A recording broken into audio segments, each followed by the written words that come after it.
So these tandem battles are based on 2 runs in head-to-head format.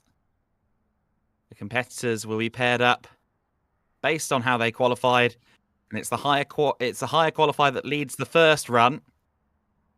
The second best of the qualifiers in the run will lead run number 2. So each round, one will get the opportunity to lead.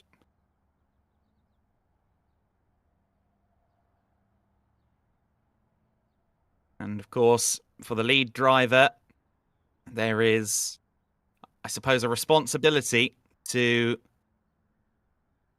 have a run that's frankly workable, chaseable. You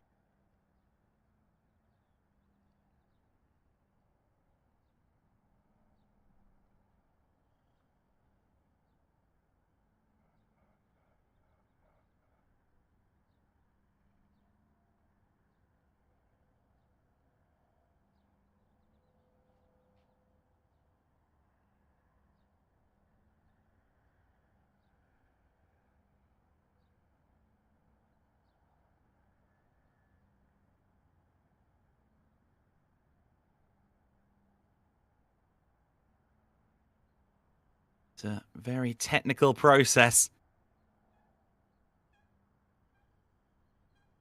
And we'll have to see who masters it here today. Hopefully you haven't got 2 of me. I've got 2 of me at the moment in my ears, but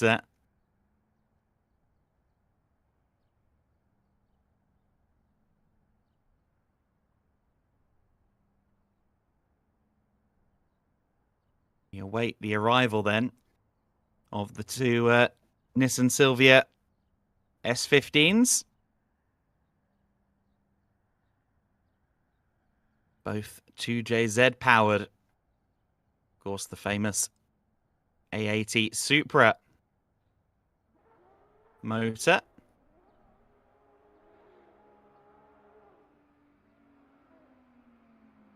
The Silvia, perhaps one of the more obvious places to get started as a sim driver.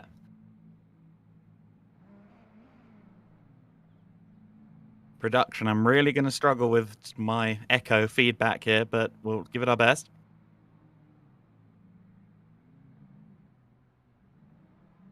So our 2 are now lined up. I understand it'll be Yakov as the lead. You see there confirmed on the screen, Yakov. Bilic will lead Victor Anderson. He's going to follow suit in this first run. Go on then, guys. Show us how it's done. Nice clip point there, I'd say, from Bilic. Very close there at the transition. And very much closer to the wall there from Yakov Bilic. Anderson wasn't quite as close. Carried a bit more speed, though, into the final corner. Very nice first run of the event.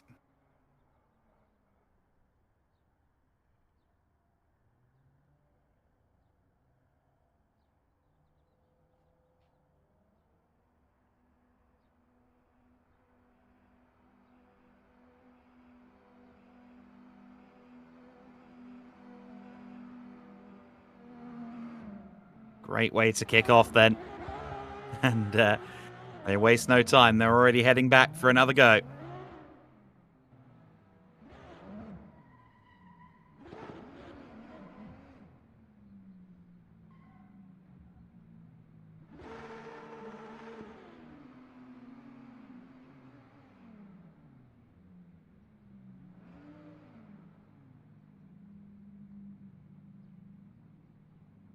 So then, switching positions, it's Victor Anderson's turn to lead it.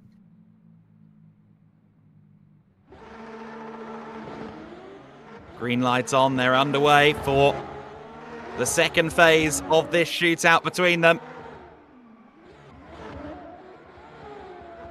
Bilic a little bit closer to the apex again there. But it did look like Anderson was closer to the exit, the wall exit there. And indeed, much better angle through that second corner. Oh, they do make contact there on the front axle.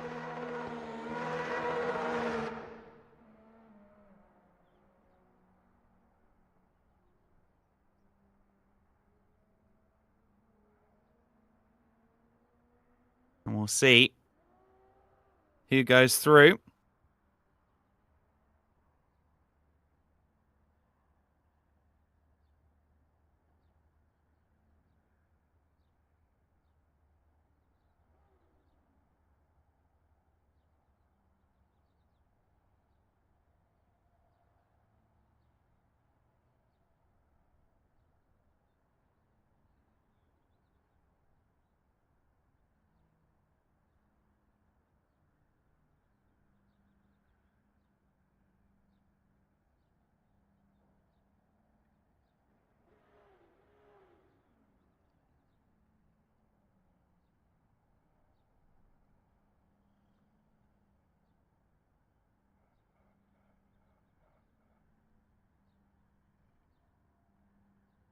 So then the next run will be out momentarily. We get a confirmation now of who the winner will be. How long will they keep us in suspense? I've not seen this graphic before. I have a gut feeling, but my gut feeling is uneducated at best. Let's see who moves through.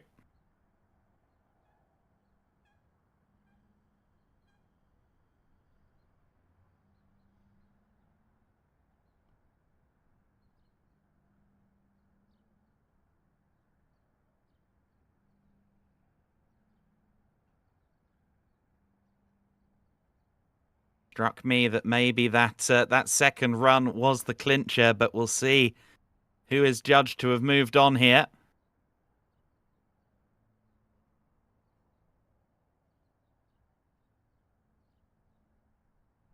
Still awaiting information to that end.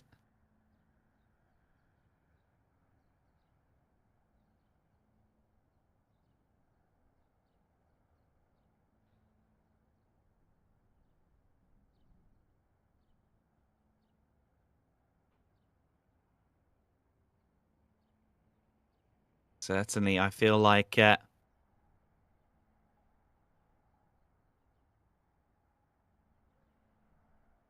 across the two runs, perhaps my scorecard would edge towards Yakov, but certainly make a case for Anderson. We'll see which one moves on through.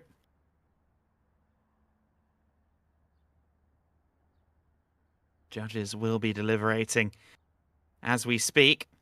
3 of them majority rule.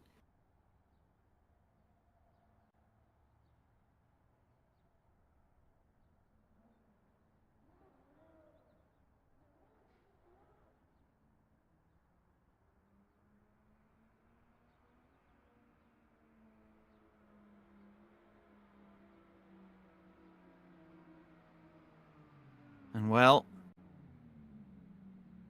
we've still got no confirmation as far as I'm aware that there's been a winner chosen in the previous, but our next round of runs looks ready to go.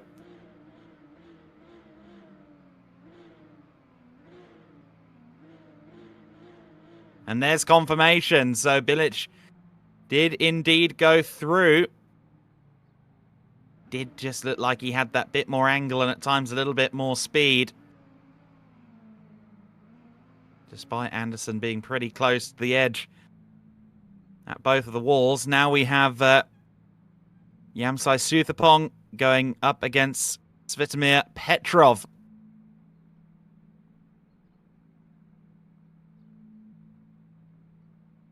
So let's see who comes out on top in this scrap.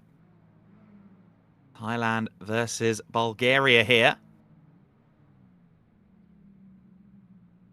Our second top 32 shootout, we'll see. I believe it is Petrov that is leading first out. We're going to get used to the sight of S15s for certain.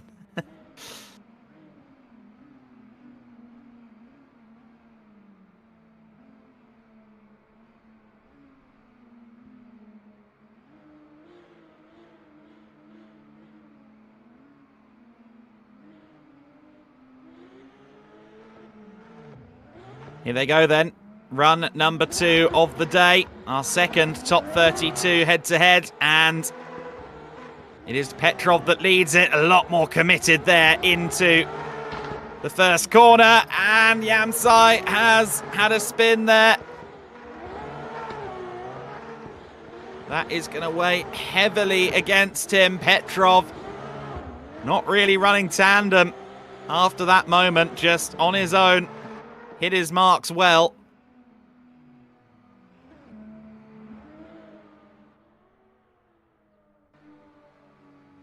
Well, that was possibly a costly error. Yamsi will have a little bit of time now to reflect upon that, going around the final sector of this Okayama circuit. Of course, we're using the first corner as our course here, and it was that corner in 1994 where Ayrton Senna sussed out that the Benetton B194 might be using traction control in the Formula One. No fear of traction control here in the SIMGEAR drift competition.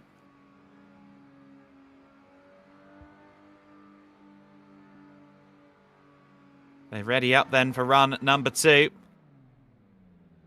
Let's see if Suthapong Yamsi can try and salvage something here with his lead car run. Would more than likely rely on a poor run now from Petrov.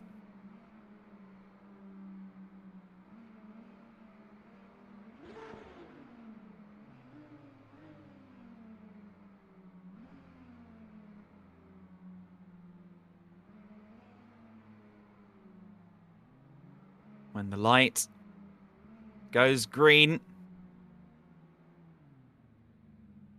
they will begin.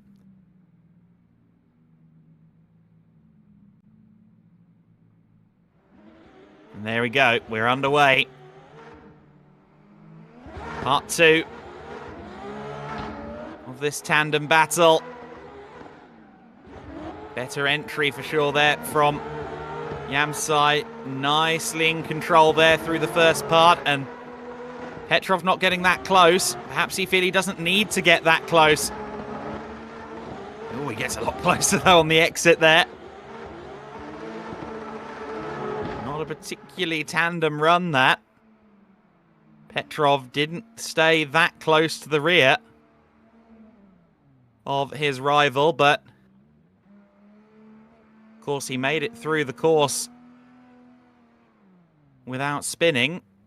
Perhaps that's all he needs after Yamsi's first run. We'll wait for confirmation of that from the judges.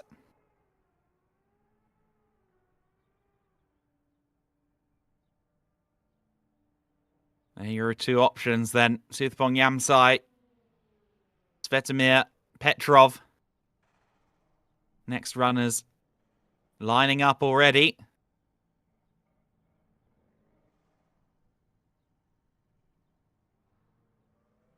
Petrov's run as the chaser certainly wasn't spectacular, but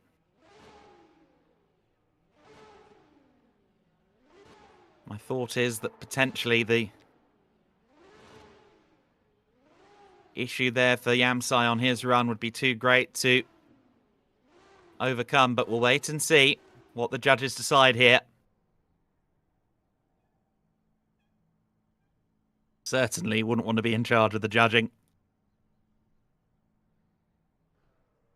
You see those yellow markers, those yellow boxes and lines around the circuit denoting the marks that you really must hit with that rear axle. The clip points.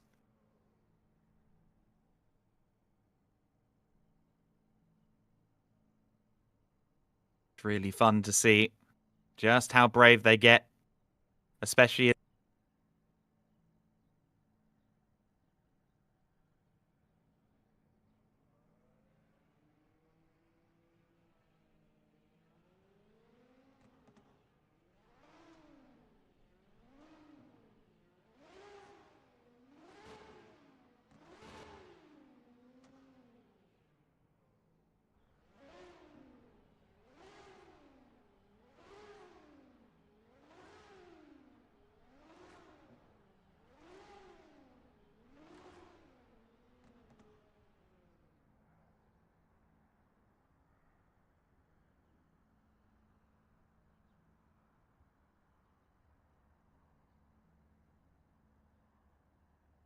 So then, we await the confirmation of the winner of that round. We also await our second factor in the next top 32 shootout battle.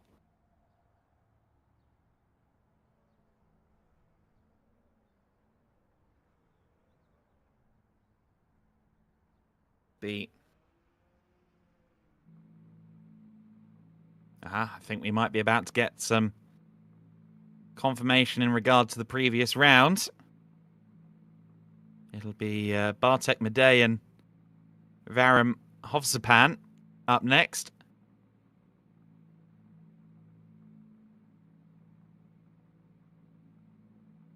I believe it is perhaps Bartek that is waiting there already.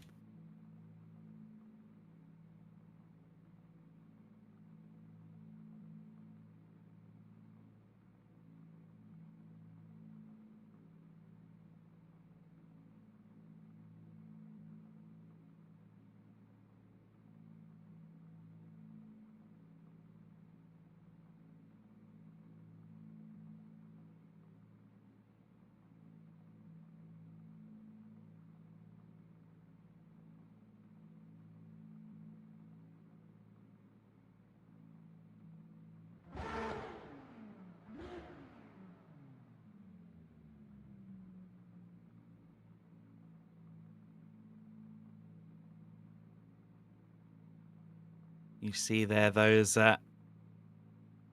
little white circles on the side of the circuit surface there. That's where riders will traditionally run across the circuit at the start of endurance races in motorcycle competition. You see them do so, of course, at the Le Mans 24-hour moto event. And there's confirmation of Svetomir Petrov going through. Rather matching expectations. But so Petrov goes through. We now move on to our next battle. And it appears that we are down one. And so this is Madej Bartek running on his own. So fairly straightforward for him. But still looking like a particularly nice run here. Very smooth. Very good run from Bartek in the RB30. The RB30 powered S15.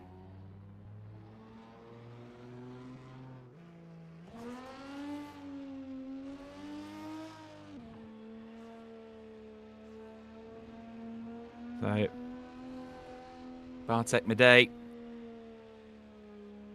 we'll move on to the next round. That's fairly self-explanatory. Who's up next?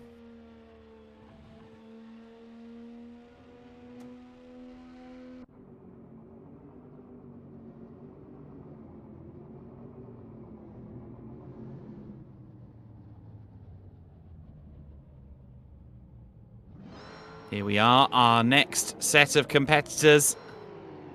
It's an all-North American battle here with TJ Bosevert and Josef Kapinski.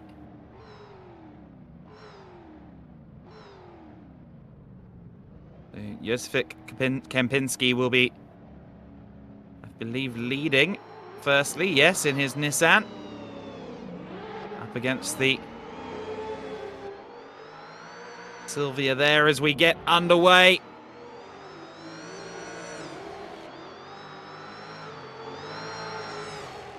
Nice going from Josefik, but a bit deep there. Just about managed to get it stopped for the wall, but incredibly close there from our chaser, Bosevert. Or Bossever, as I should probably say. Guessing French-Canadian, but that was pretty close and committed. Like Josefik there, showing that there's a shortcut. Local knowledge.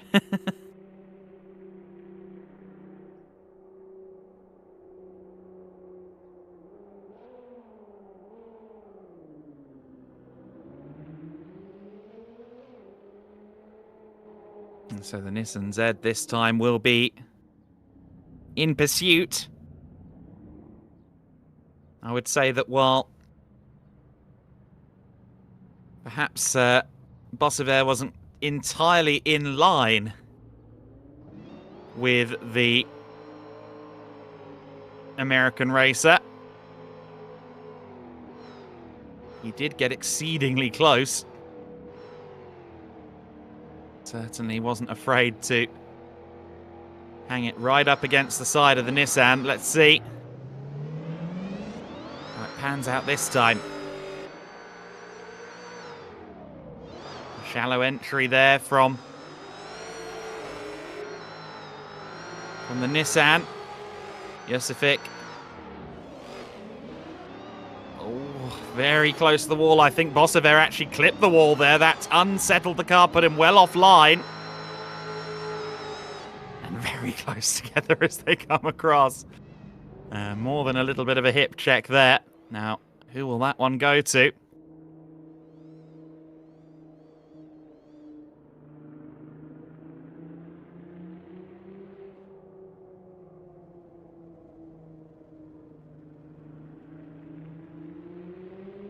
My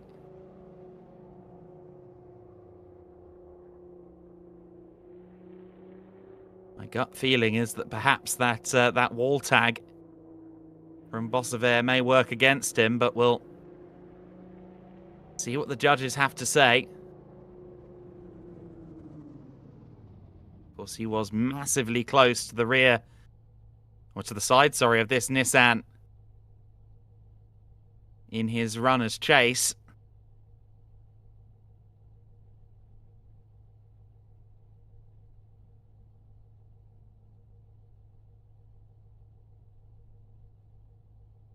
Of course, being the current Fair Lady Z, the 400. Sadly not available in the European market.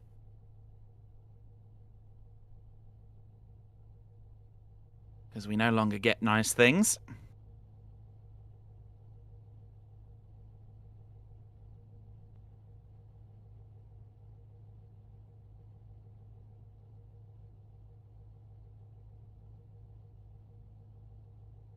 Now Kempinski went missing there, disappeared off. Does that mean that Bossevaire in the Toyota Mark II will go through?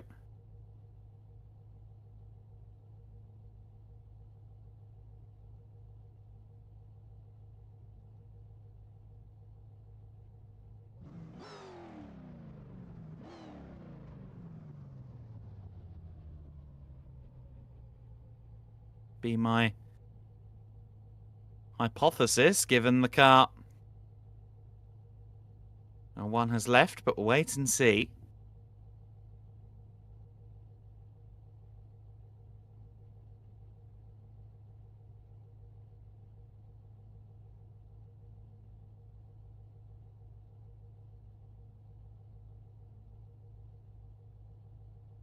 See our list of official partners on screen as well. Great to have them on board with us for the Drift Competition series.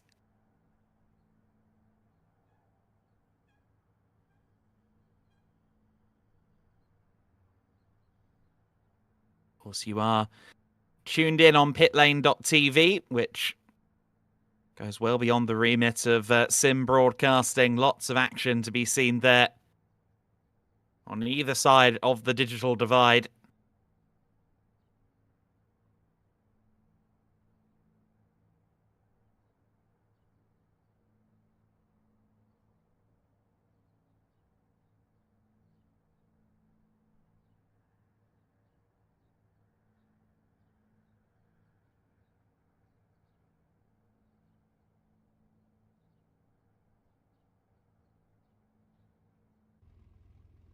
See one of our upcoming competitors in their E90. Or E92, I think that was a two-door shape. One would assume using the... as we get confirmation that Kempinski has gone through. That wall tag then, I'm guessing, for Bossever in his second run was the clincher there when he was leading. And Kempinski therefore goes through.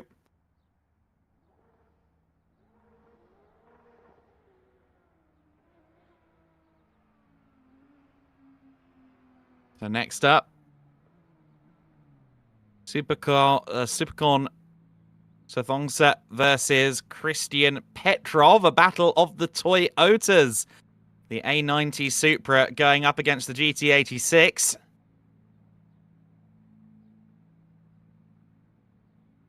course, the A90 Supra being the current version. The platform share with the BMW Z4. To mention one of the modernised Morgan variants. Now, hopefully Petrov makes an appearance then. Or will it just be Thonga running on his own?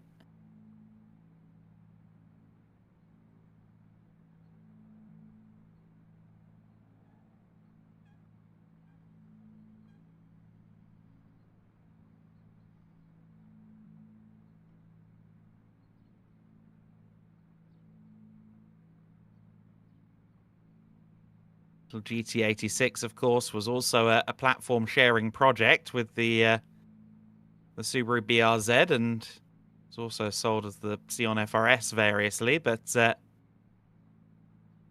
one of the favoured platforms for new drift builds.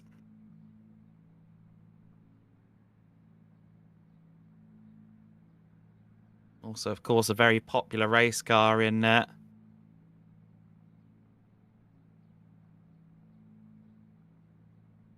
various continents, and the second generation Toyota 86 has done the same as well. While we await Christian Petrov, I believe we are going to take a short ad break before our next runs.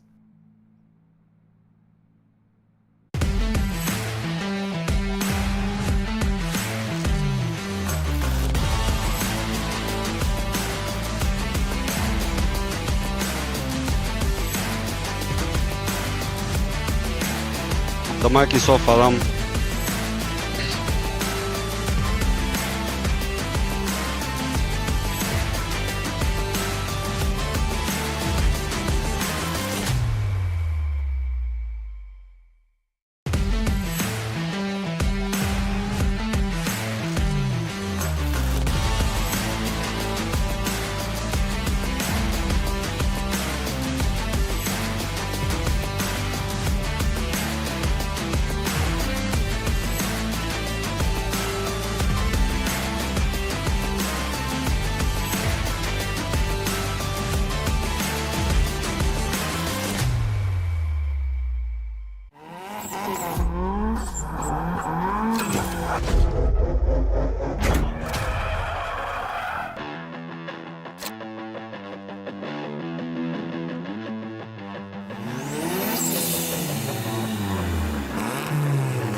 So then our next run looks like it is not far away, as some of the drivers getting some last-minute practice in ahead of continuation of the top 32. Our first round post-qualifying. Again, if you're just joining us here in the SimGear Drift competition, some 68 cars took part in yesterday's qualifying. And you can see here the top 32 that qualified. We've already had 2 sets of runs. In fact, I think 3 sets of runs total.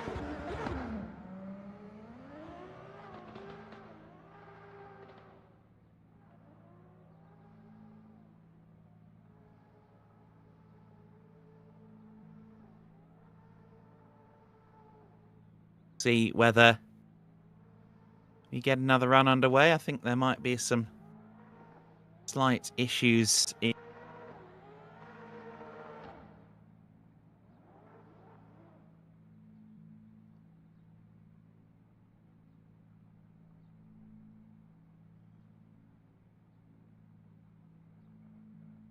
apologies, I somehow left the broadcast chat there, which I didn't even know was possible.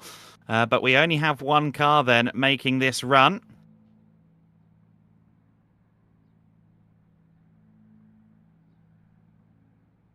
By the looks of it, it looks like Christian Petrov has not made it out to play for this one. And thus, Thonga will run the course on his own. Nice entry there through the first corner. Pretty close to the curb edge there as well. Oh, almost a reverse entry there into the second proper turn, and that was a very solid run. Petrov will be eliminated then. And Thonga there was very good to watch.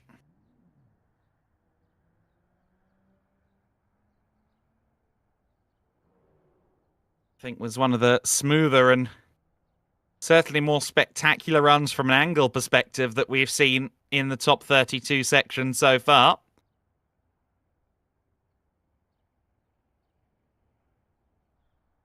Looking forward to seeing Thonga go head-to-head a little bit later then in the contest.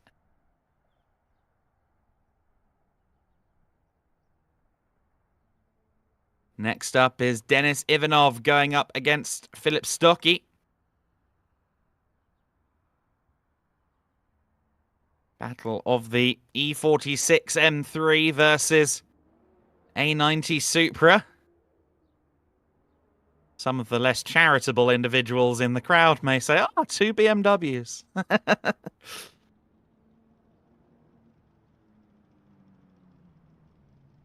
It will be the Toyota of Stocky that leads them then.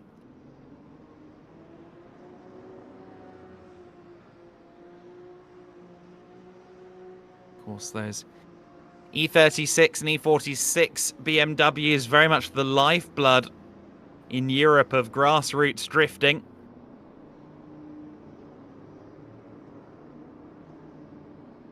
And when I say grassroots drifting, I mean the roundabout outside my apartment. Which we definitely do not condone, but also at the grassroots of competitive organised drifting as well. They go head-to-head then. A very fast entry there from Stocky, too fast as it turned out, well wide of the first clip point. Ooh, and possibly a bit too quick as well into the second corner, but managed to style it out nicely. I think that first corner will be the potentially determining factor there.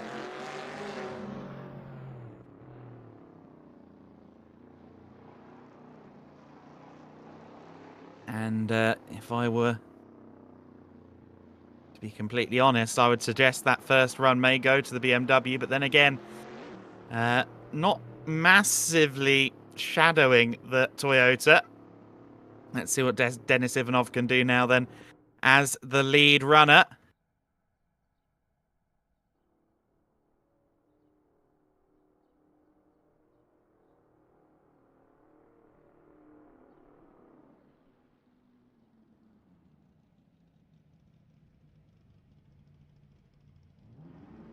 So the lights will go out very quickly on this second run indeed, wasting very little time indeed for run number 2. Ivanov versus Stocky, take 2. Better angle on entry there from the BMW. Supra, not quite so tail happy there through the first section. Oh, but very close to the rear of the BMW, tapping the BMW, giving it a nudge through the final section.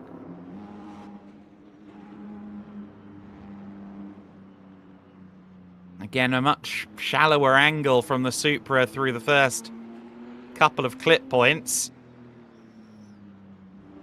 I don't know if that's going to work against Stocky. My gut feeling is that it would.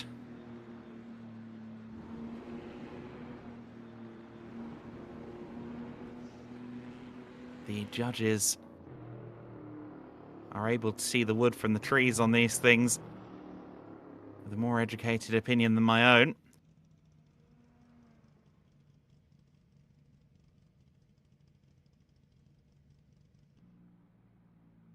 Next run already lining up then as we await confirmation as to the results of this one.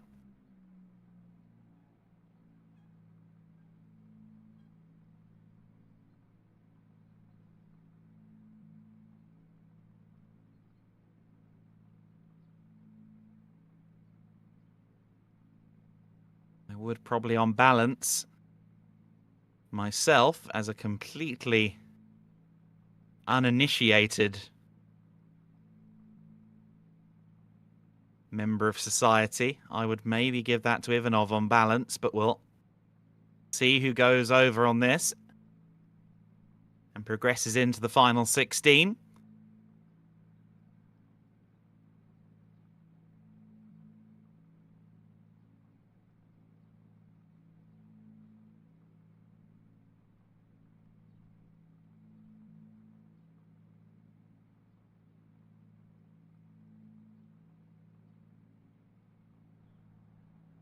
And there's confirmation. Denis Ivanov goes through. I'm starting to have a little bit of confidence in my perception of what I'm seeing. I am really from the world of circuit racing, but drifting, a very intriguing discipline. And it's certainly a fine art at the wheel. And next up, it's David Zalinski up against Zaviek Gregor in the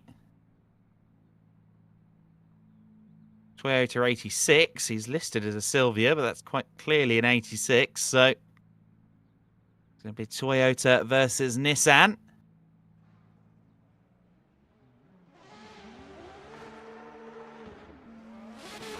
Here we go then, underway. For their first run, it's Zalinski in the lead. Zaviek very, very, very close to the edge of the curb there through the first corner.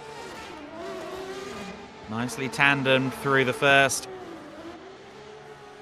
wave there towards the second corner, but a slightly shallow angle there through the final part from our chaser Zaviek. Didn't do a bad job at all. Perhaps didn't quite mirror the S15 ahead through the first turn, but did do a great job of getting up close and running smoothly in parallel with the Sylvia between turns 1 and 2 of the course.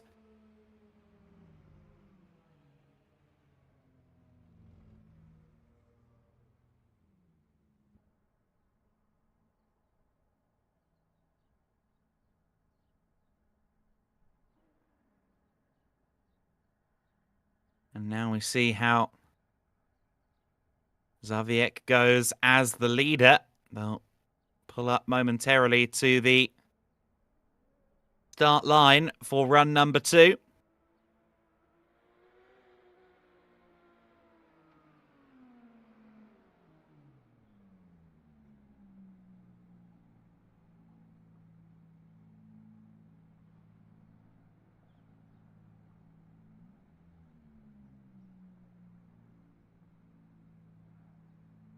And we're just being told now that they're going to restart this battle. So we're going again. So Zalinski gets a second go at leading. Not quite sure of the reasoning, but we are getting underway for a second go at Zalinski's lead run. Zaviek a lot better at mirroring there through the first section, but that transition maybe not quite as good. Shallower on exit of first corner. Nice and close at the transition there, but that was interesting. Different sections versus the first run were positive for Zaviek. We'll see how that one is judged. But now the emphasis is on Zaviek to perform as a leader.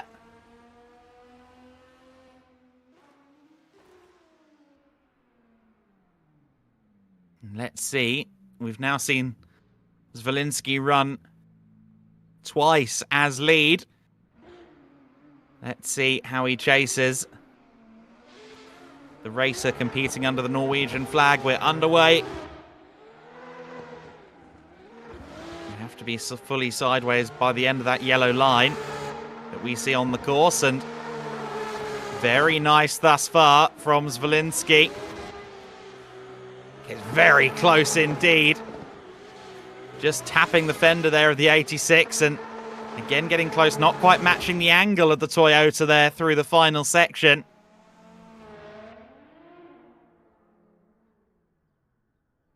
It's an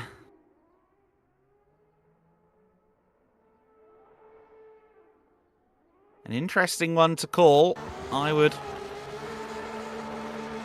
potentially fall in favour of Zalinski there. Felt like he maybe did a better job of chasing.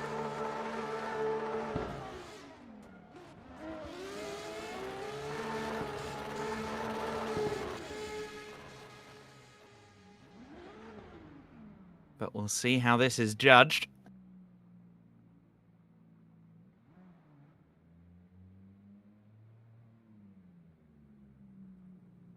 My speculation is purely for entertainment purposes and will not be used as a valid part of decision-making in this contest.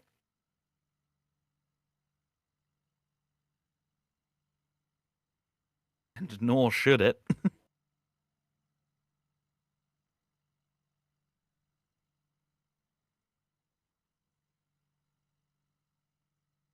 Graphic comes back up. Who's going through?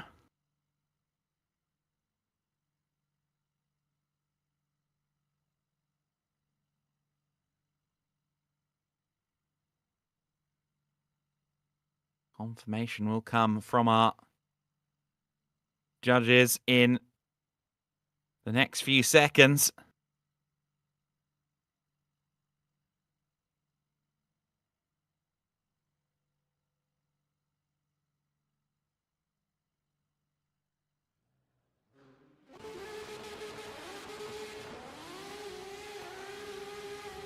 Nice burnout, David.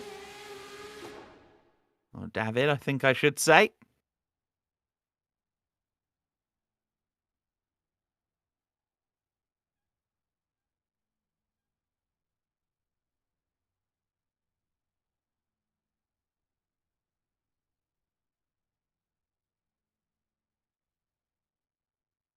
We're seeing a lot of backing for Felipe Santos among our audience.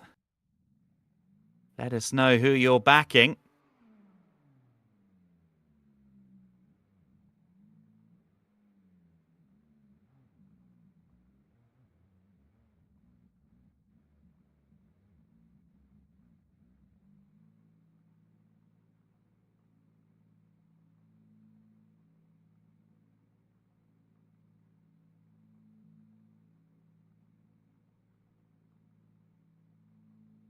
Zalinski does indeed go through.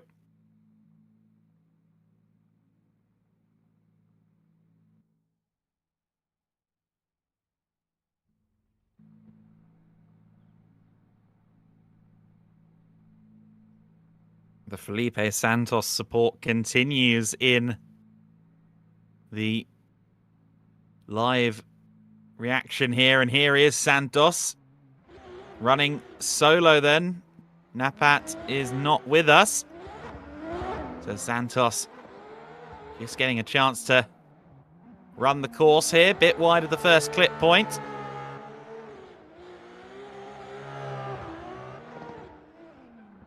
Nice and smooth though. Through the middle portion. Hits the fifth clip point very nicely, and that was, again, a solid run there. That would have been a good run to follow as a chaser, I'm sure.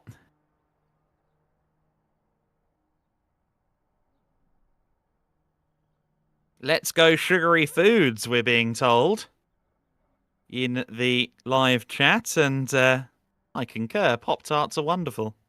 Am I missing something?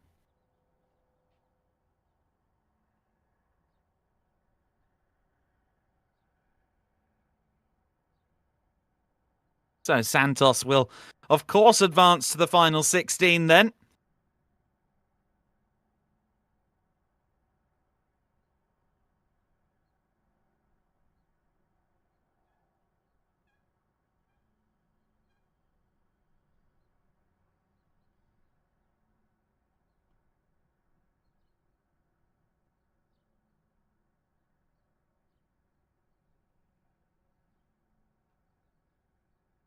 We await our next set of runs.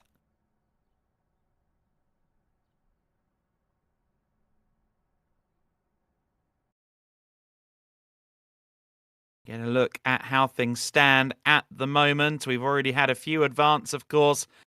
That is our first half of the top 32 in the books already. That was our first 8 battles, and I believe that means that we are expecting to take a brief break, potentially. We'll wait and see whether that is the case, but that's where we stand at the moment. We've already formed half of our top 16 then for the racing to come. Let's take a quick intermission then while we await the second half of the top 32.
And so we return to Okayama here for the second phase of the top 32 section of our competition. It looks like we've got Martinez Ostraka there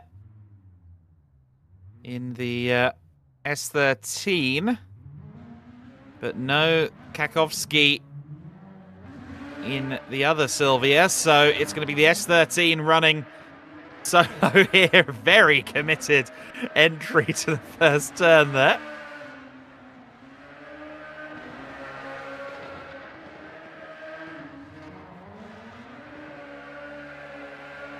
Pretty nice run all told. Maybe could have been an inch or two closer to the wall there, going through the mid part of the second turn, but a very good run and definitely scoring points for Flair.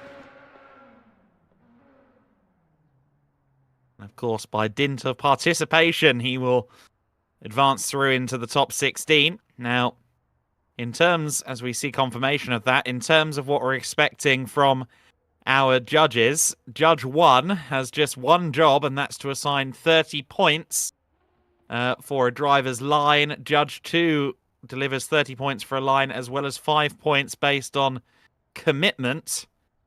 The third judge, possibly with the most fun job, has 20 points to give out for angle, 5 points for initiation, and 10 points for fluidity, meaning a maximum score of 100 is possible. Line, angle, and style are the considerations. Looks like we're not getting Tyler Bennett, so it's like Hugar running alone there. Got very close indeed. Almost clipping the wall with the rear wing there.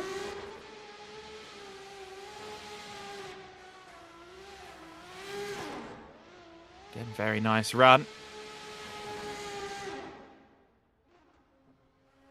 And of course, we'll see more and more of these top-level runs running in tandem as we continue the elimination process. Unfortunately, a few drivers seemingly not present at the moment.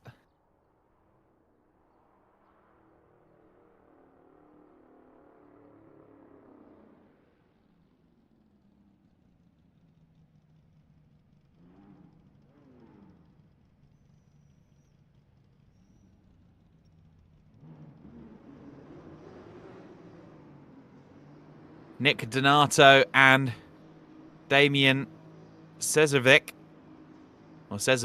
are running together then. Mitsubishi Evo X up against BMW E92 M3. Two of 2008's finest performance cars going head-to-head then.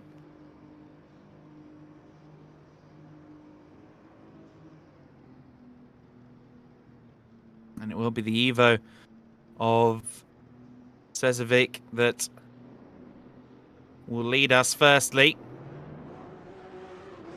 as they get underway. Quite a wide-looking car compared to some of the 90s machines we've seen. What a great point of entry there for the BMW, and yeah, not far enough to the left of circuit and a bit too quick in, and the combination resulted in an Evo in the gravel trap. And well, that is where Evos can often do their best work. That was not the run that we had in mind.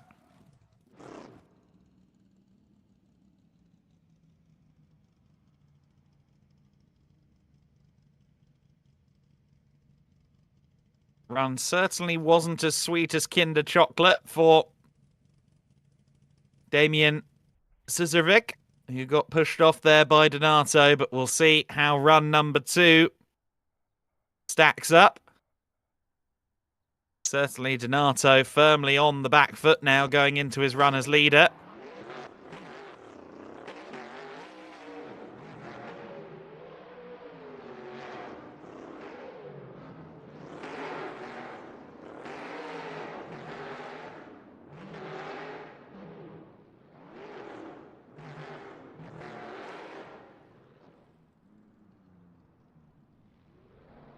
But Donato now pulls up. We are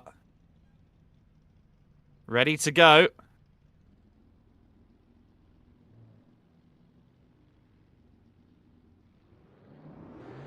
Lights out, we're underway. Donato now getting the chance to lead. For Cesic, I think a decent run will do it from here.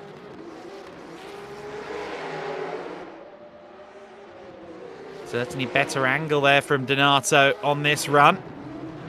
To this point at least, and I would say that theme continues through the second turn as well.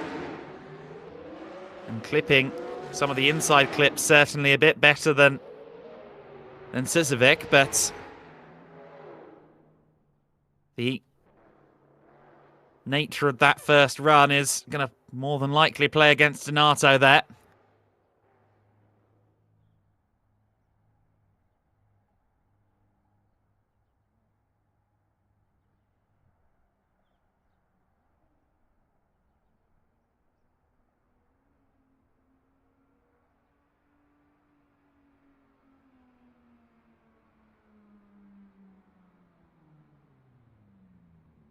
And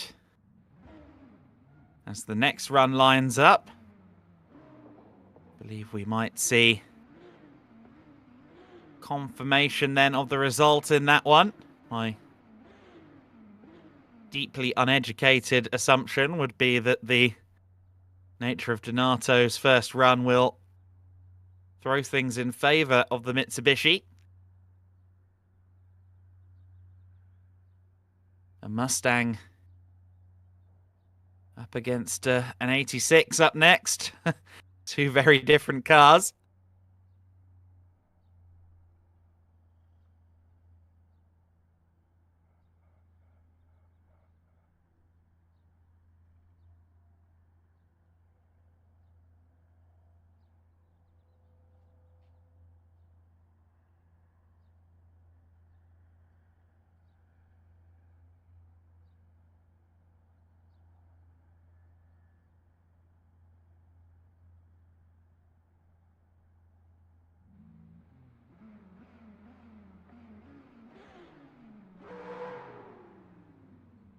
Still no confirmation as yet. The judges still assessing and entering.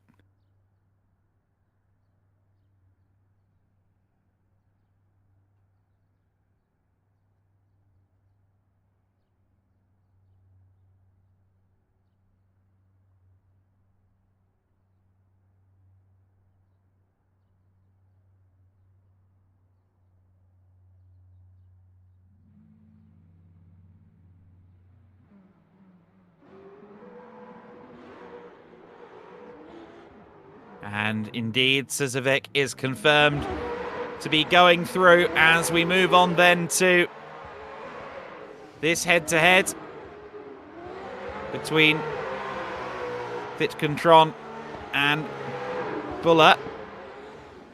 Looked like Bulla didn't quite nail it through the first turn, and a bit shallow there through the second as well. And then again, there was a bit of a wall clip there as well from Cesic and Tron. I'm not sure the Mustang will be the one with the upper hand after that first run. I think on balance that would have to go to the Toyota.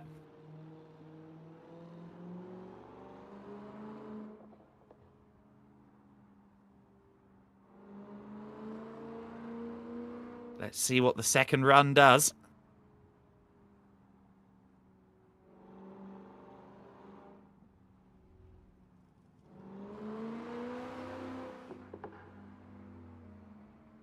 Natapat Tron going up against Tyler Bulla. Then this time the Super Snake will lead the way.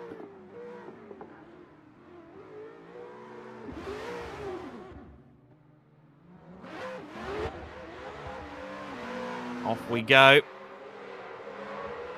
Not quite as committed and not quite as good of an angle there from the 86 through the first couple of split points. A more fluid run to this point from Bulla for sure. Oh, and a little bit of a too fast run through there from Tron, just clipping the Mustang. I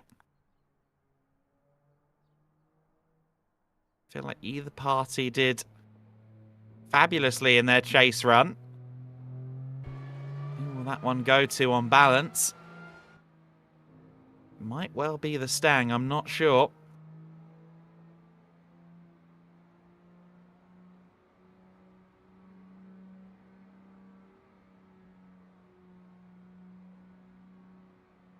Certainly, line is a big factor. It's the biggest factor in the scoring. And I feel like across the two on balance, it was the Mustang with the better line for the most part, and certainly in that second run, the far better angle as well.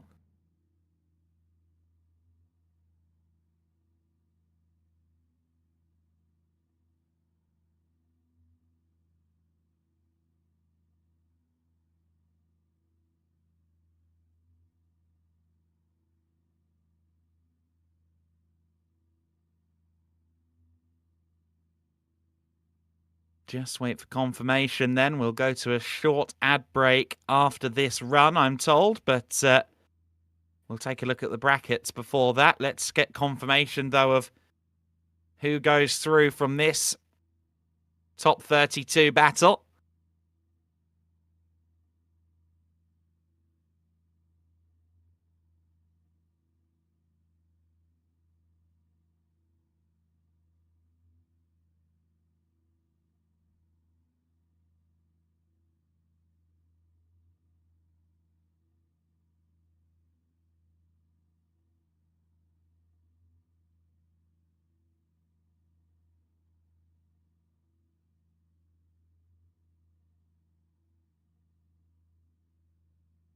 There's a portion of our audience backing any Canadian named Tyler.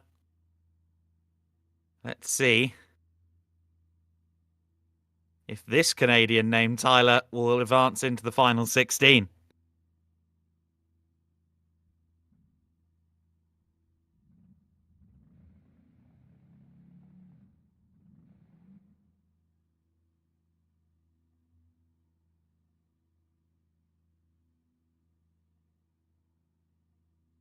Will it be Natapat Tron?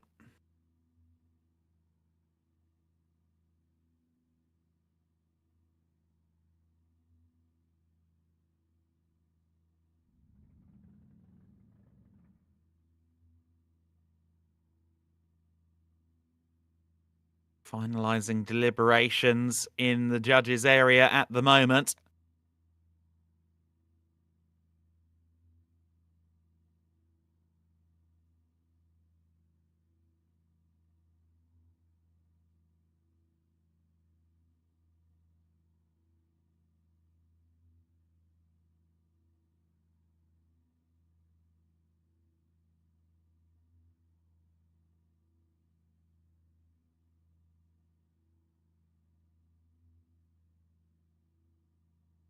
On balance, I would expect potentially the Mustang driver to make it, but certainly I think the lead run for Tron was impressive, but the Mustang has indeed gone through. Tyler Bulla there. I think that second run was really the cementing point for Tyler Bulla. He goes through.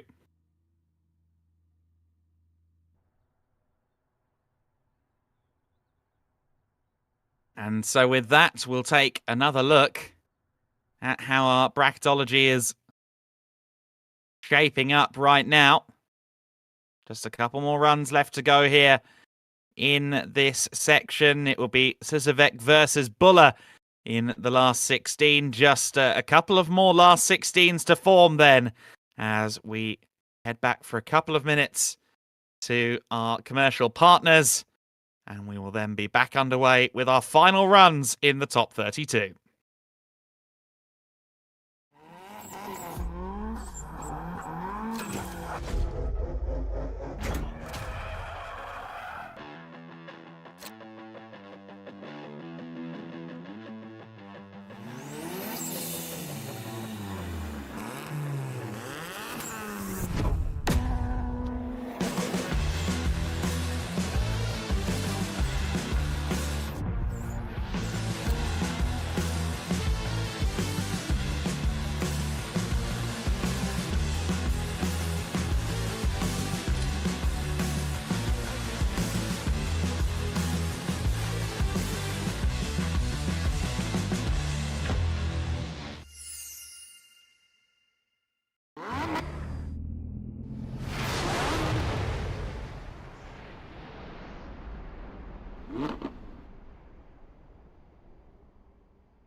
So we return to the track then for the conclusion of our top 32. The last few runs coming up shortly. It is Oscar Zalinski who'll be leading this. Lucas Cilski in the BMW following. To SIMGEAR back to machines. Both very good on that first clip point. I think the BMW though, yeah, losing the line completely. And that is going to vastly compromise his score for this run. Manages to get nice and close though through the third apex and loses, gets maybe a car length or two gap there before the end. That was a costly error though from our chaser.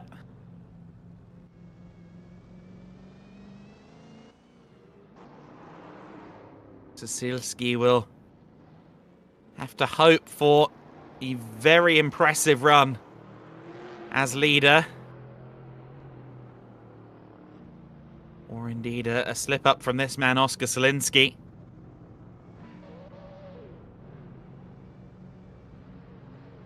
All Polish draw here in this top 32 heat.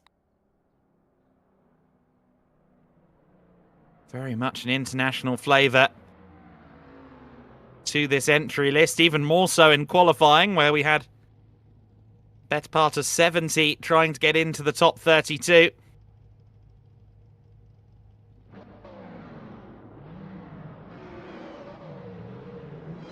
Cilski then will lead this one.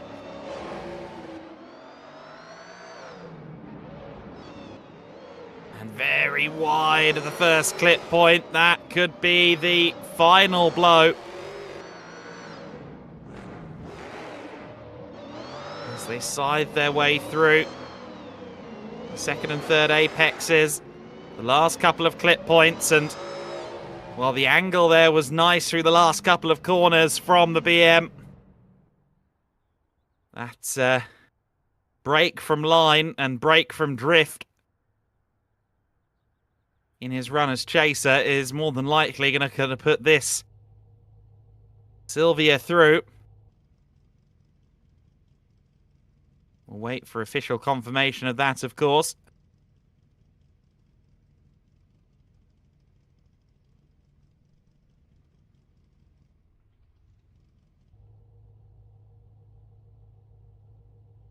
Zalinski was, of course, our lead on that first run through. I suspect he's the one that's getting through into the 16.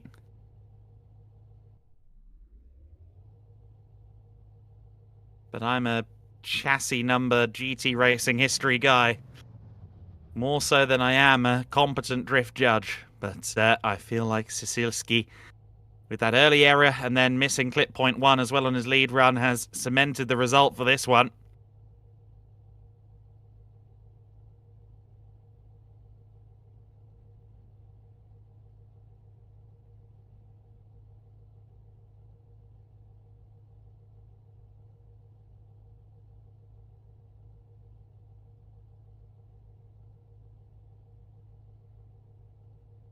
Total of 7 clip points from entry to the flag, or to the finish.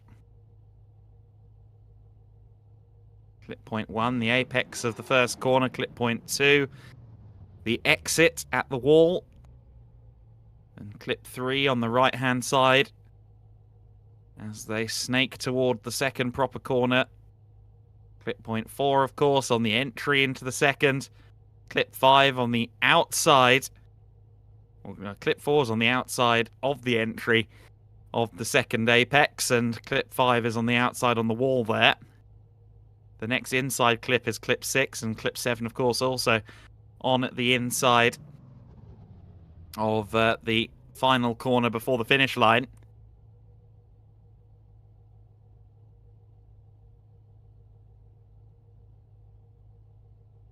Straying wide of the apex will certainly put you on the back foot.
Again, just waiting.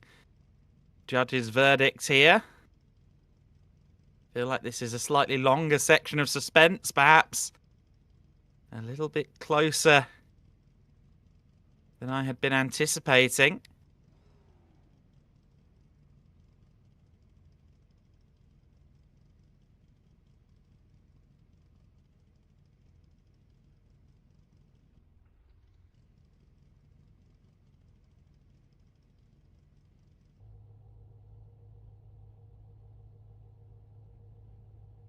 S14 Sylvia.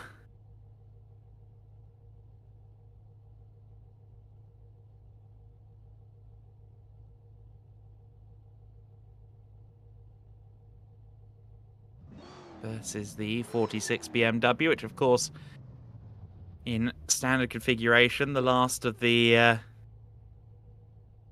straight 6 M3s. The E92 that followed was a V8. The last of the naturally aspirated straight 6s, I should say, of course. Subsequently, they've come back as turbocharged machines, but I'm sure those E46s will go up on value. Those that have been left stock, of course, but you won't see many of them in the drift paddock. And it's the BMW that goes through. So Cilski goes through.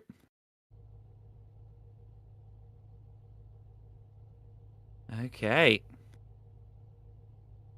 So Cilski has progressed into the final 16.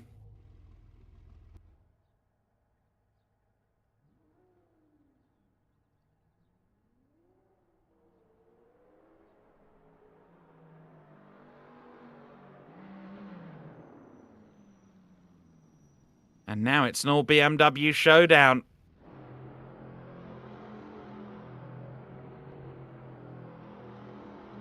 E92 versus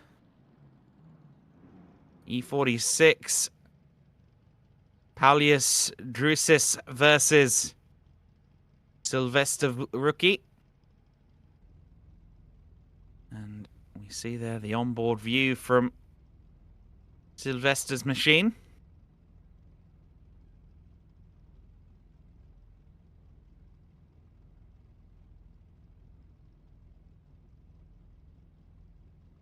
Watching those lights to see when they're given the go-ahead. It will be Druis of Lithuania that leads the way. Of course, one of the biggest events in Lithuanian motorsport is the Palanga 1,006-kilometer race, which does feature some drag and drifting in addition to circuit racing. Underway on this top 32 run, and perhaps cutting a bit too far to the inside there was Sylvester Rookie. Again, not quite following, not quite matching the angle either of Druis. I think Druis is going to win this particular round just on his lines alone there.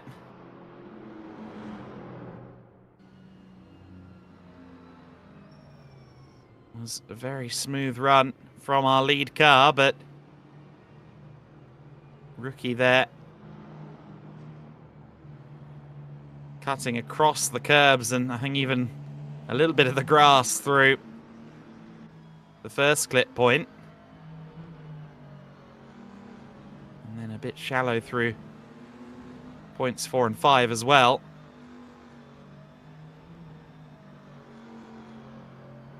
Now we saddle up for run number 2. And Druis knock on the door, perhaps literally, on Sylvester Rookie.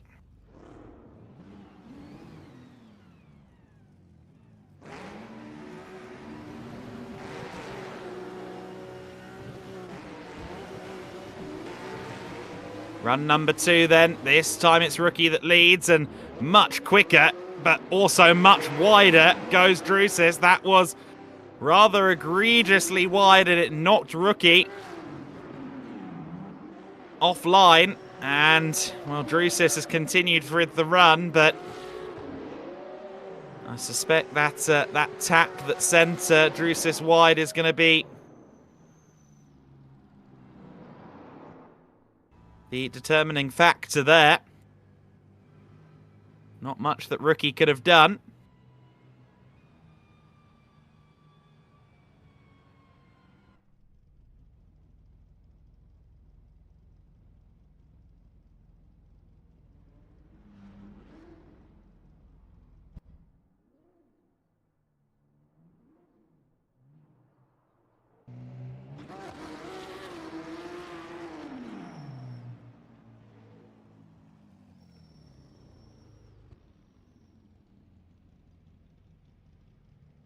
Confirmation of our winner in that one as the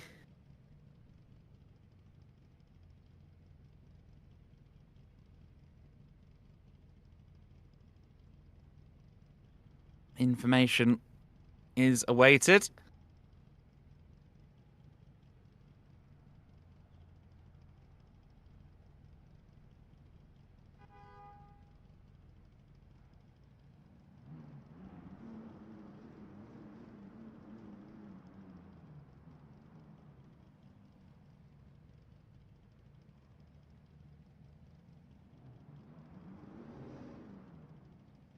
I would suspect that Paulius Druis's push job on the second run will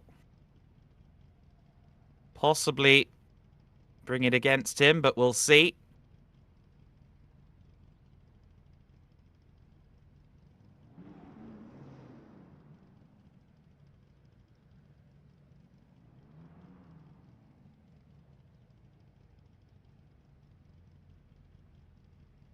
A couple more 32 runs to go here before we progress to the 16.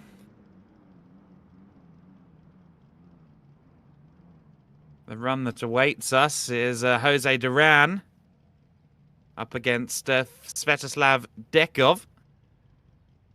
I believe we've had some support for Dekov among the audience as well.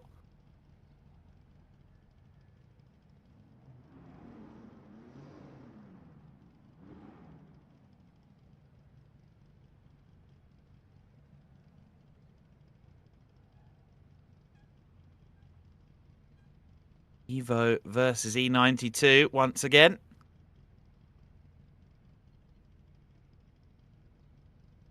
Of course, the Evo 10, the last of its kind. Let's not encourage them to bring it back. It will be a crossover. Sylvester Rookie comes out as the winner then after the judges' deliberation. So rather as anticipated there, but we now move on.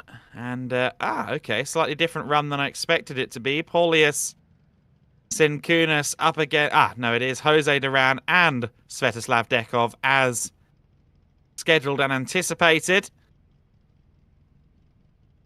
And it is the Evo of Jose Duran that will lead them off here.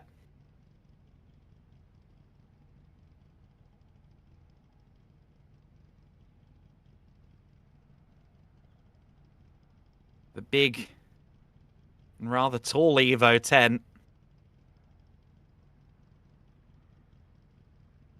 Strikes me as a slightly clumsy looking car sometimes in drift spec, just because it's a little bit taller than maybe some of the coupes we typically see, but pedaled to perfection, I'm sure. Let's see what Jose Duran can do.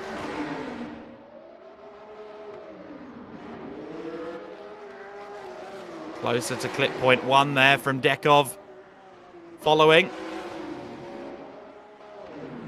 So Duran certainly looked a bit more committed there through the run to the second turn. And Dekov just completely drops the drift there. And that certainly would be Duran 1 point up for sure. At this point, we've only seen one driver use that little cut through.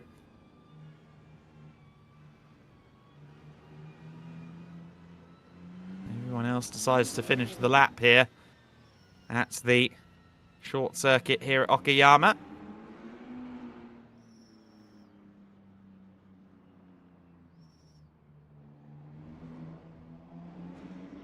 Very fun at the Norris Ring in the DTM event back in July, which I was lucky enough to join the commentary team on. We had the Drift brothers present for that event, and on my track walk on the first evening, I could still smell the tyres. No tyre smell in the virtual world, of course, but let's see how this one goes. Now with Dekov leading, he needs a very good run, and I think some things to go in his favour. Nice and close there from Duran. Nowhere near the same angle, mind you. A little bit of dust kicked up there by Dekov, who's certainly having a nice run there as leader. Duran getting nice and close, but how will that one be judged? I would, by my reckoning, Dekov's having to straighten up there coming out of the second corner through the third apex, clip point 6 would personally, I'd therefore weigh that in favour of Jose Duran, despite Dekov's impressive run as lead. But let's see how this one plays up then.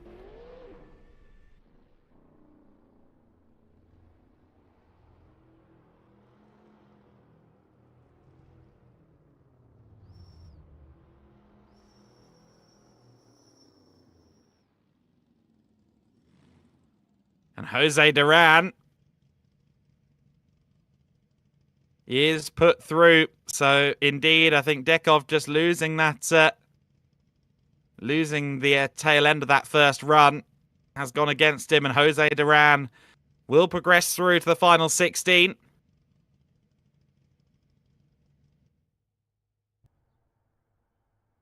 Next up is our final top 32 run. Paulius Sinkunas up against Masahito Sato.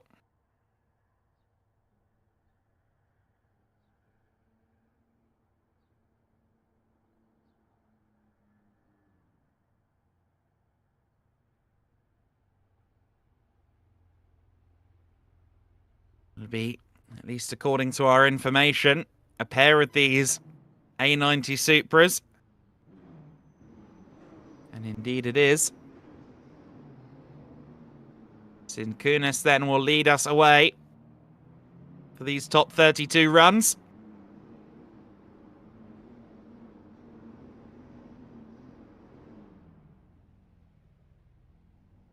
The last two trips through the Okayama drift course then. And Sinkunas will lead us away. Nice angle there from Sato through the first corner. Approaching clip 1, certainly at full lock and full commitment, but then losing the angle massively there through clip 4.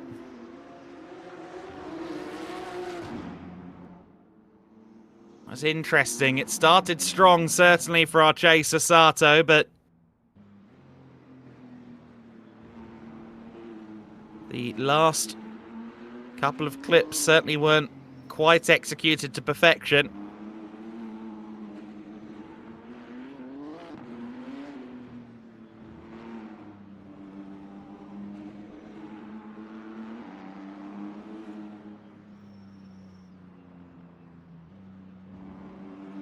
They roll through their opponents, and we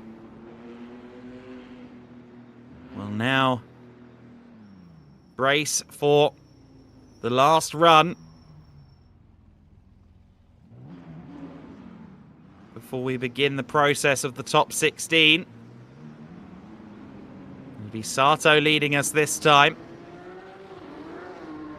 Sinkunas will follow. Sinkunas may have the edge. Let's see if that's still the case at the end of that run. Shallow entry there. Was a bit too far right, I think, on the at the entry point there. Cunis. But very nice there, albeit maybe not quite fully at the clip point there through the second corner. Didn't get the box completely on the outside there between the two apexes. I think that was certainly a better run for Sato. Now, I think Sato's run there as leader was very strong. The first half of his run as chaser was very strong. Was, I think, one of our closer top 32 runs, but let's see what the judges have to say about that one. Certainly, Smokescreen Award goes to Sato.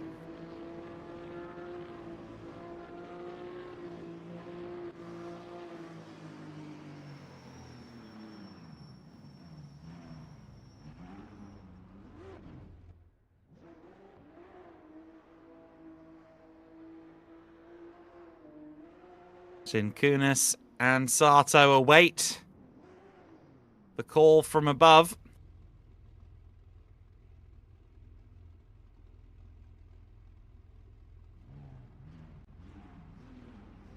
On balance, I would potentially lean towards Sato, but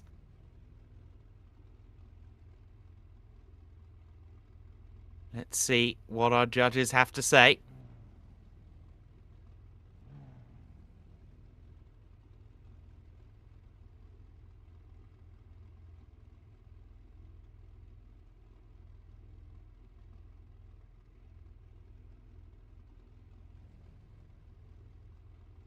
To A90 Supras, only one will make it through to the 16.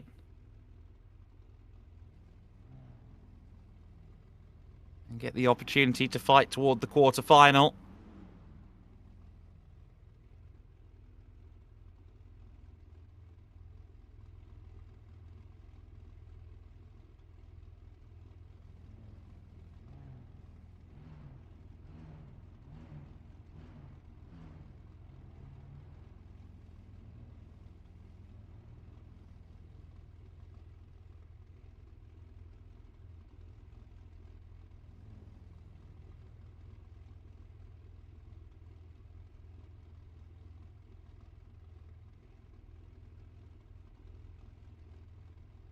Update you on the bracketology after the decision has come through here.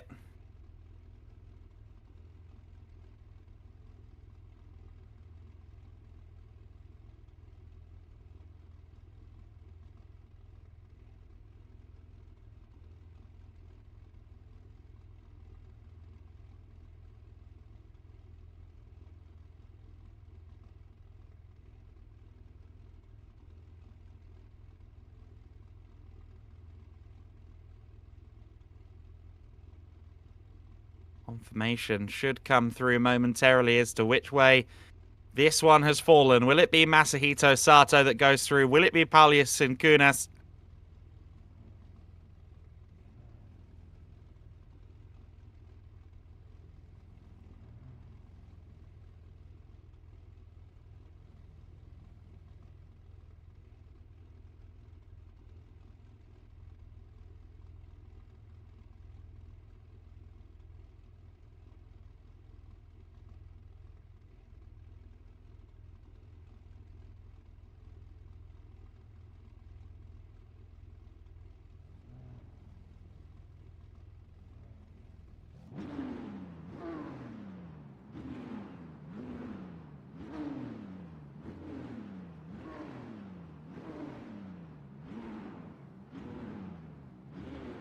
Certainly a lengthy deliberation here.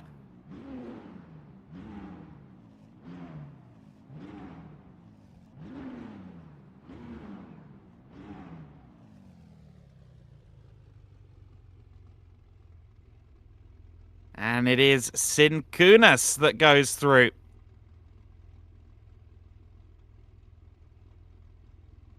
There we go. So Cunis, I think the strength of his runner's leader there was sufficient to get him through.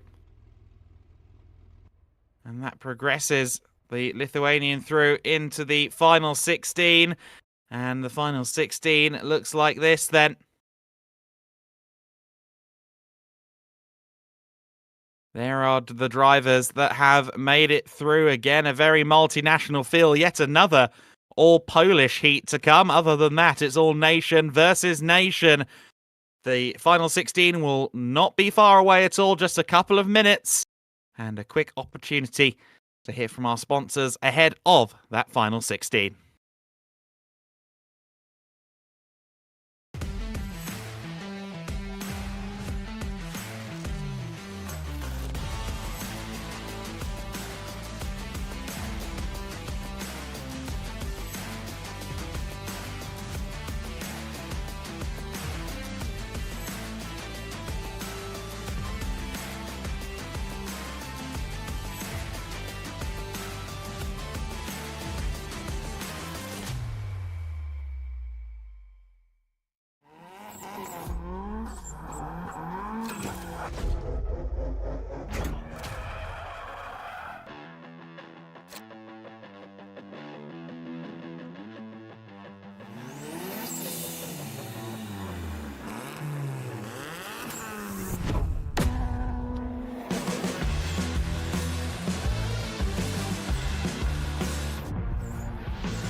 It's time for our top 16. Things are going to speed up here as we go through the elimination process. It's Svetomir Petrov following Yakov Bilic in this first of the 16 shootouts. Let's get ready for 2 more runs. Let's see who comes out on top of this one. It'll be Bilic leading the way then on this first run.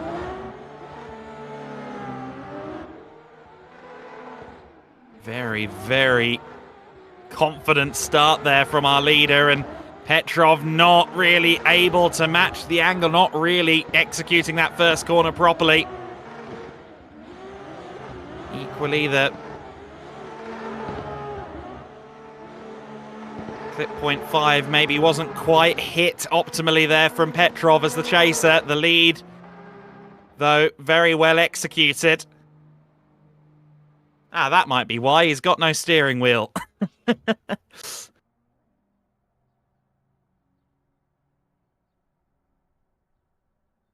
Yakov, Bilic, I think, had the upper hand in that run. An all Sylvia round of play.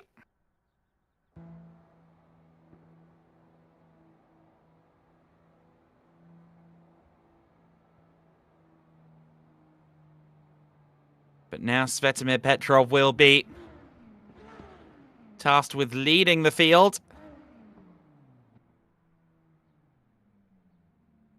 Or leading the run, I should say. And let's have a look and see whether that suits him better. I think definitely coming into this run on the back foot, though.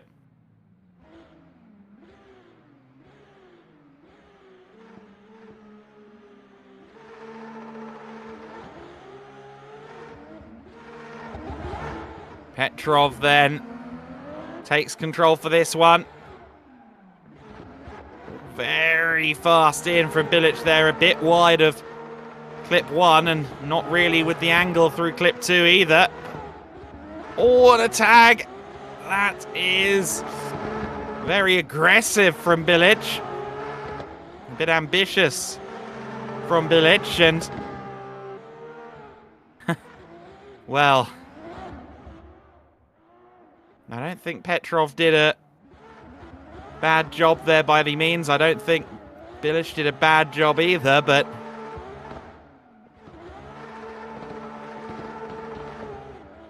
Bilic there making that multiple contacts with the side of Petrov. Petrov did a good job to hold it together. Which way will the judges throw that? I would think that perhaps Bilic was the better performer, but how heavily weighed against it is the is that contact going to be?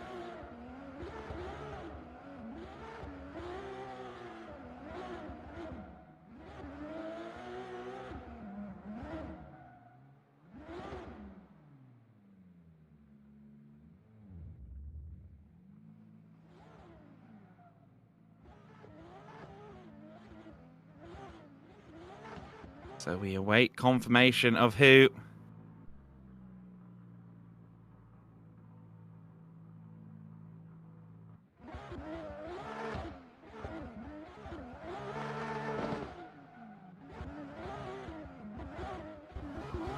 gets through here.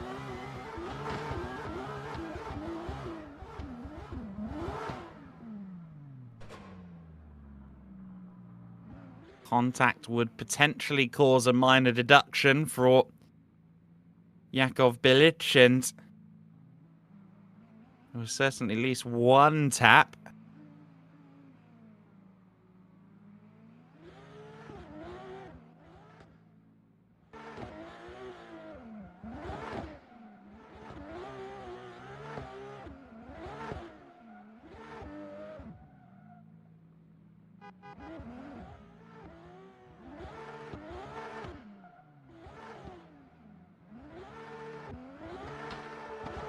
These guys having fun as they await information as to who will go into the quarterfinal.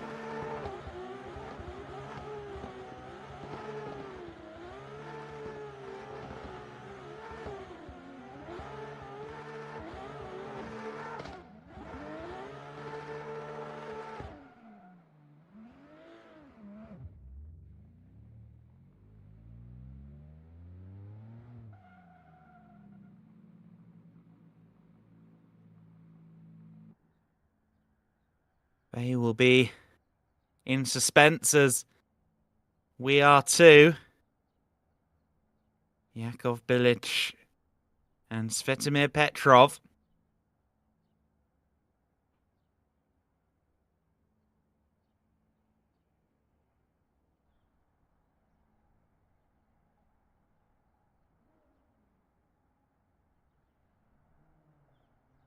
A lot of support for Yakov among our viewership here, but will he be running again this evening? The next set of runs appears to be coming up, so I have to imagine that means a decision is to be imminently published here.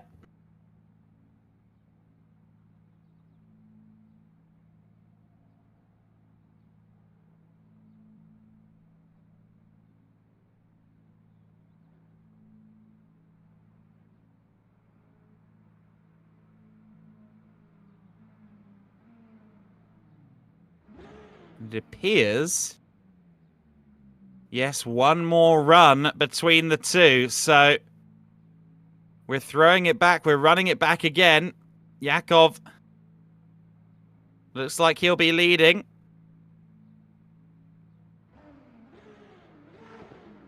Now, are we running both again, or are we running just the second run? We'll see as we get underway. It's Bilic that leads it. Nice clip point there at clip 1. And look closer to the wall as well, did Bilic. Very committed as well through clip 4. Looked like he wasn't quite going to make it, but just about found a way. And nice angle from Petrov towards the end, but I rather suspect that that is going to fall in favour of Bilic. That was a very good run.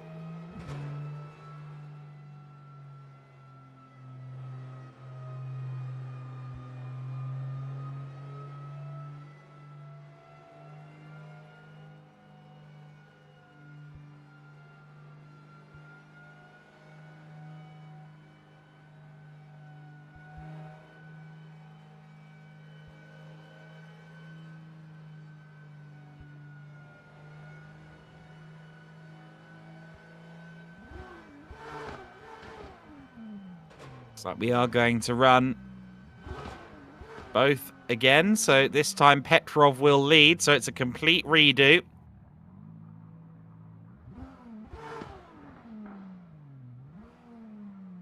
I think Bilic will come into this with the upper hand, but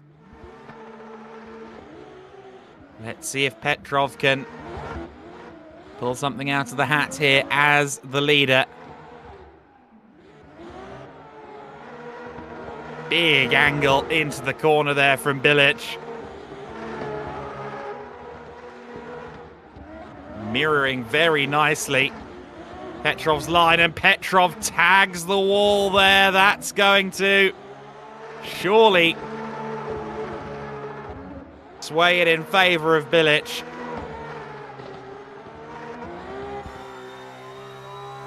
Was a very impressive pair of runs from Bilic.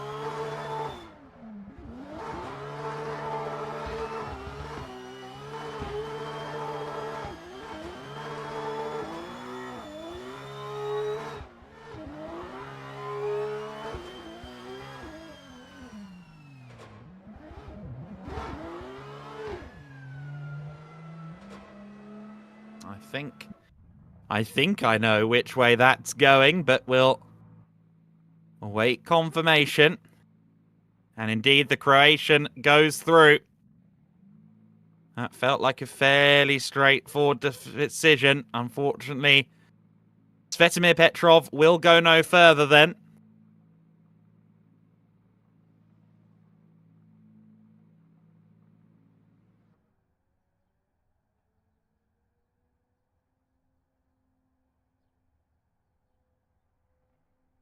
Next up, it's Joseph Kempinski.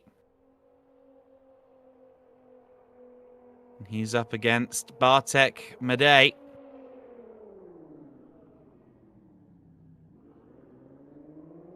It's going to be Kempinski in the Z, following Bartek here. Let's see how this one shapes up. And Bartek a bit slow out of the gates there, but we're underway now.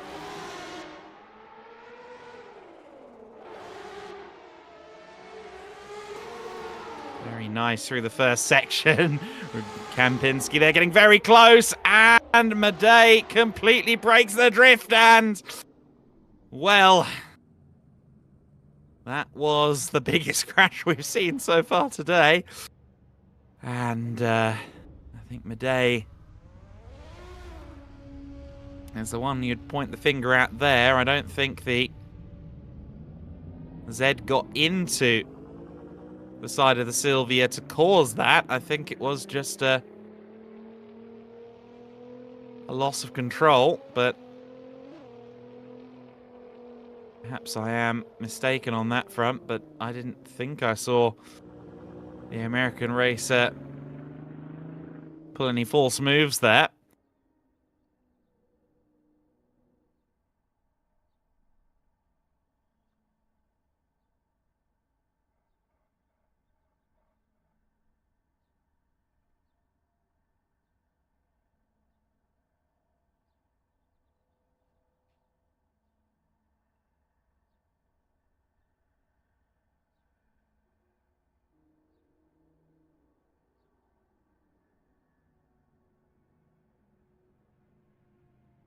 So I think Kinsky will no doubt have the upper hand here now, going into his turn as the leader.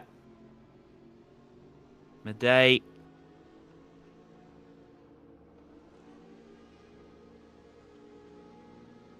I think would be willing an error from Kinsky to have any hope here.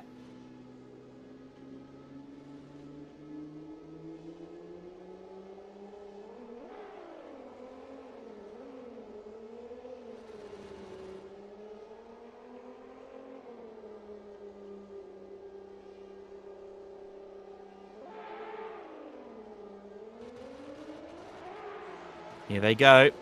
It will be Kinsky then, setting the standard as the leader. Very nice entry from both parties. Madej right to the extreme of the apex there at clip 1. Kinsky closer to the edge of the road. On the run between the corners, and a little bit of a touch there from Madej, forcing Kinsky wide of clip 7. And I think all told, that is going to go to the American.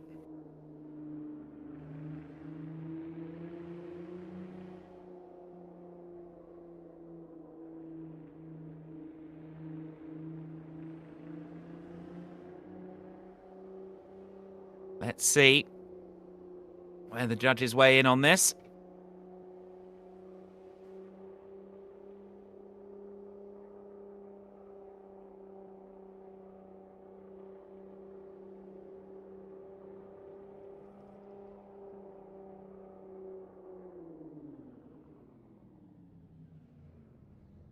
Bartek Madej, I think, may have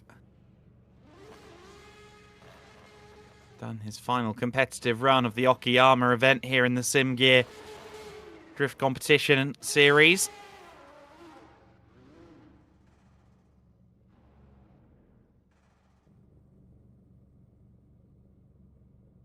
Let's wait for the stewards to make their, or the judges to make their ruling.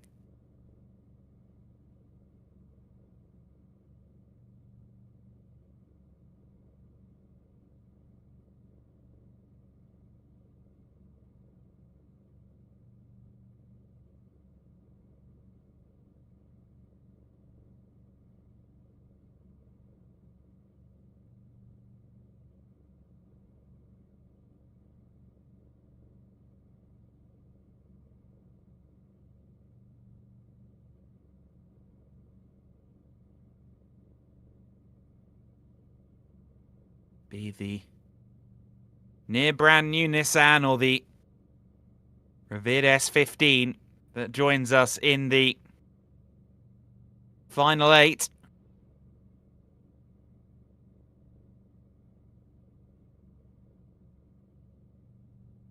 Judges taking a long, hard look at this.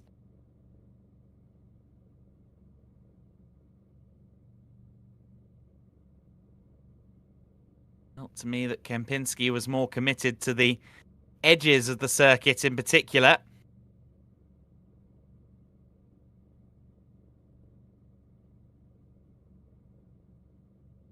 Where the objective was to be as far to the outside as possible, it felt like Kempinski was achieving that a little more effectively.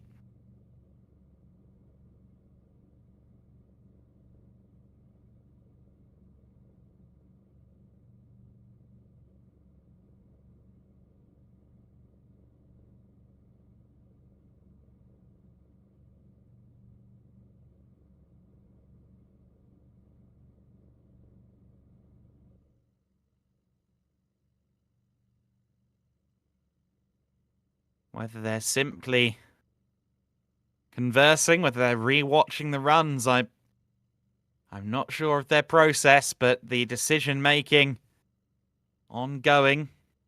And clearly, I think we may have a split room up there.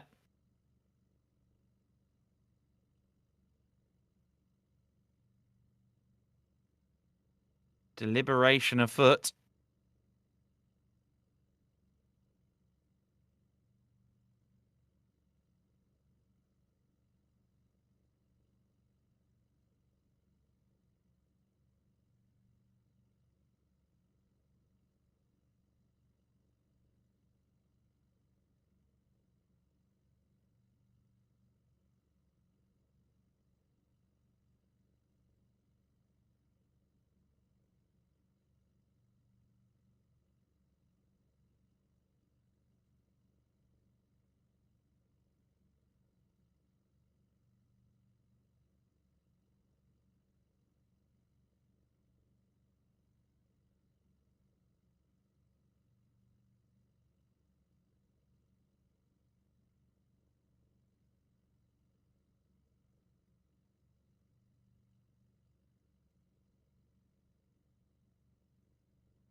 Deliberations continue. Will it be Warsaw or Washington?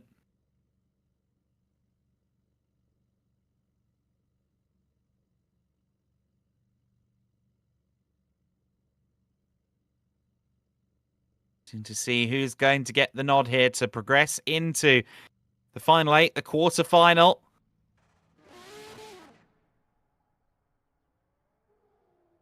Bartek just made a move there. I don't know if that was a beginning of a celebration, perhaps. Have we got a decision through?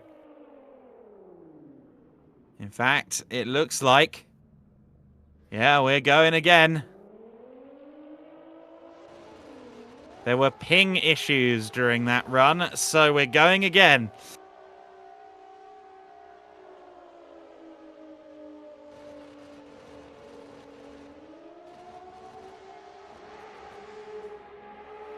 Madej and Kempinski.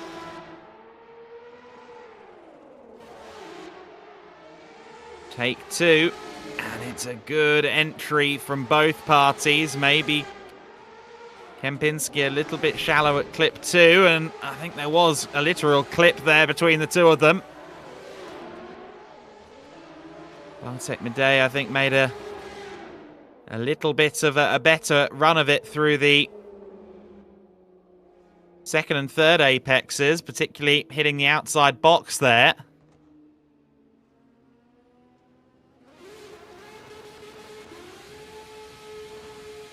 Strong from both. Let's see how the second runs go. Bartek wants to keep heating the tyres, I suppose.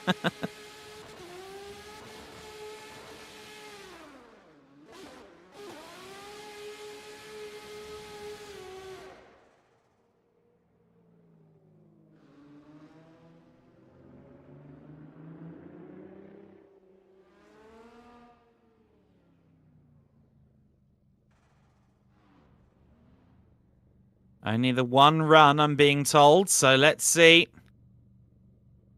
how this one is judged.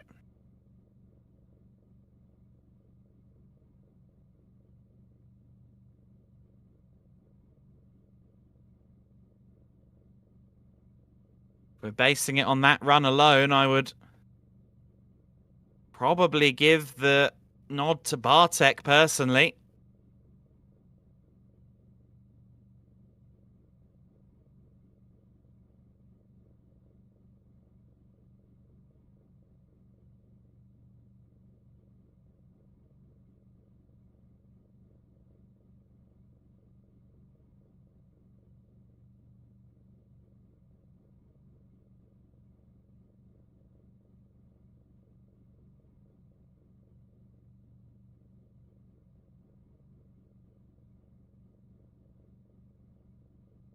We await confirmation of who goes through to the quarters here in the SimGear Drift Competition Series, and of course this is round 1 of 4 at Okayama. Circuit that plays host to top-level Japanese racing, and of course a former Formula 1 circuit as well. And this layout often used in drift competition.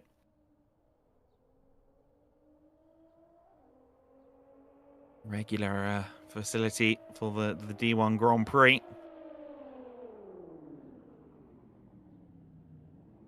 Now, I think we're not done yet. One more time, okay. Well then, this has been a lot of screen time for these two. Look at that entry from Kempinski. That was a lot of speed, a clip there off the wall from Bartek.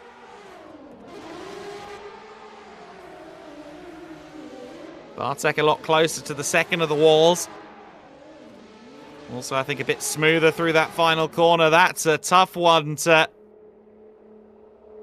put one or the other. Maybe as committed as that entry was, perhaps more of the run went to the Polish racer there. Will it be Madej or Kempinski?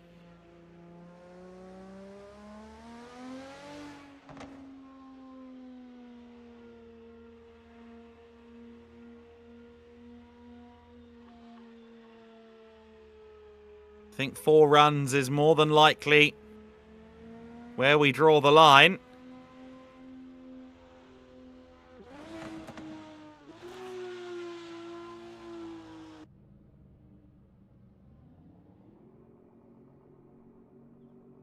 No? No. We're going again, okay. Well, these two enjoying each other's company on the circuit once more. And that was not a great angle there for Kempinski. He was very committed on entry, but not so much at clip point 1. Pretty evenly matched through the second and third apexes.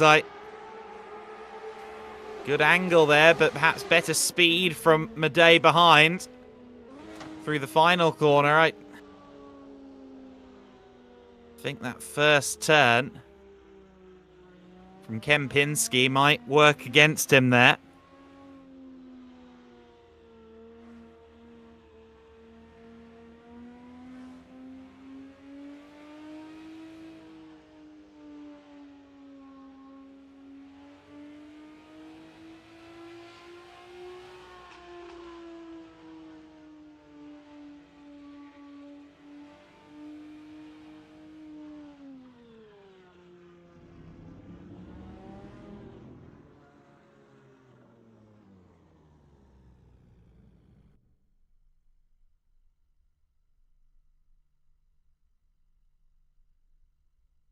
Well,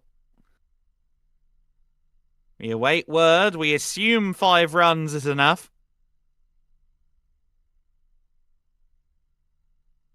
Will it be Kempinski or Bartek that get through? I feel like on the balance of things, it was perhaps Bartek's. Even though Kempinski had some pretty sublime entries into the course.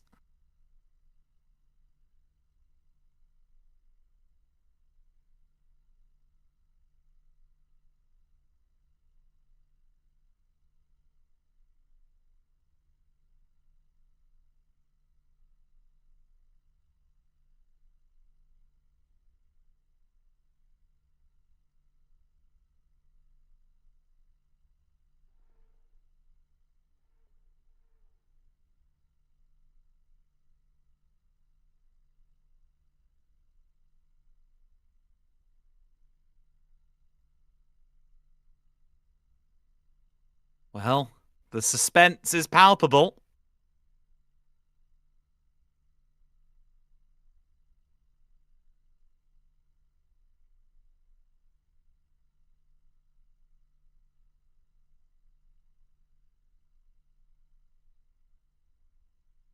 And there's the confirmation. It's Kempinski that goes through. Okay, so Joseph Kempinski makes it through. Bartek Madej is done.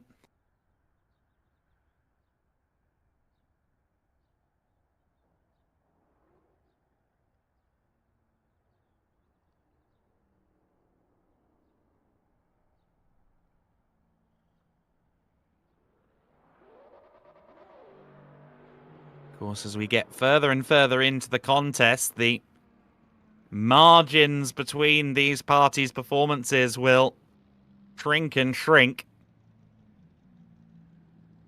Now it's BMW versus Toyota. Denis Ivanov will follow Supercon Suthonsa, who Suthonsa ran solo earlier on in the top 32, so this will be his first time leading today.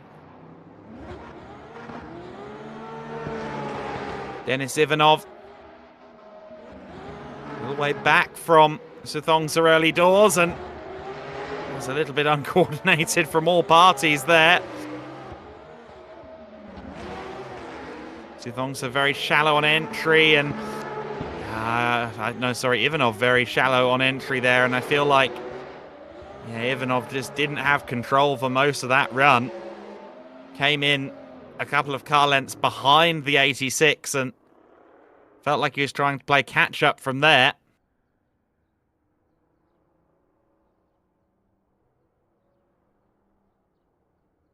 A scruffy first run.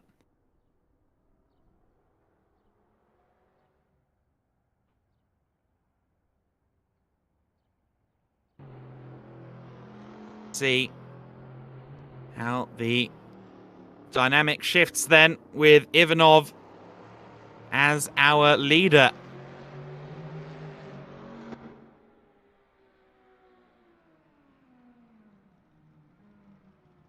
.46 versus 86. Ivanov versus Thonga. Take two. Thonga a lot closer to Ivanov from the start of the course there. Oh, and the clip there for Ivanov on the wall. That means he completely misses clip 3, and he's going to get the second wall as well. Well, I think that's... that one's a fairly obvious call, isn't it?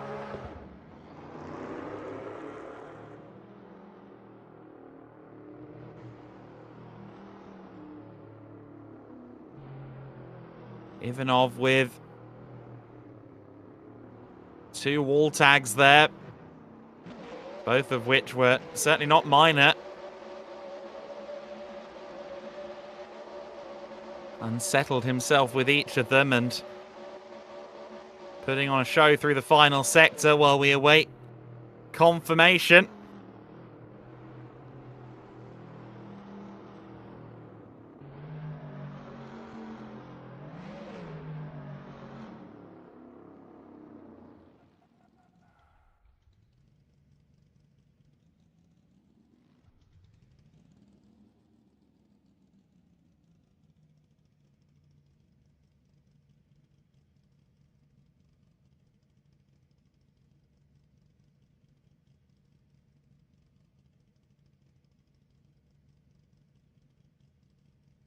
Will we see one more time? Will we get a decision from there?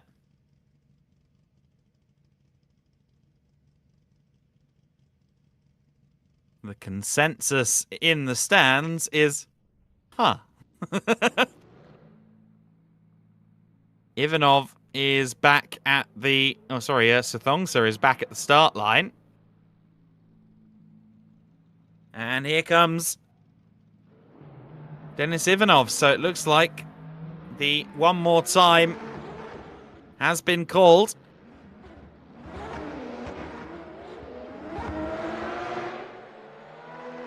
So Thonga leads it. Then again, Ivanov this time a lot closer. Bit of a nudge there. Both through clip 2 very nicely.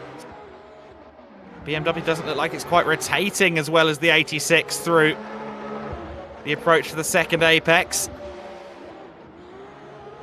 And certainly a bit wide at the final clip point, clip 7, and not as quick through the final turn either. I think Thonga can be fairly judged to have taken that run. Now, let's see what happens in the next.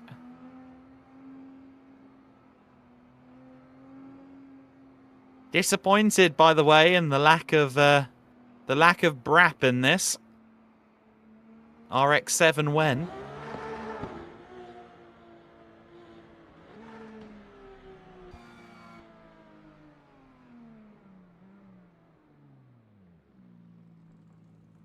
So Thonga, Ivanov. Ivanov with the shot at redemption as leader, but Thonga just needs a reliable run here, and I think it'll fall in his favour. Both of them very wide of clip 1. Both of them, though, very, very close to the wall. Bit of grass kicked up there by Ivanov. And he's gone way too deep into the final clip point there. There's a lot of angle involved in that run, but I'm not sure the lines were particularly great towards the end. It certainly was. It looked impressive. I think he may have clipped the second wall, but it was a pretty impressive run. But I think where it counted, he didn't make the clips as well as Thonga.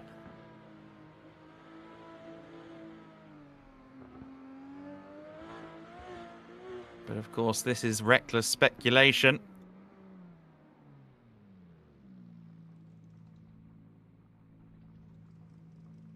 He will go by judge's decree.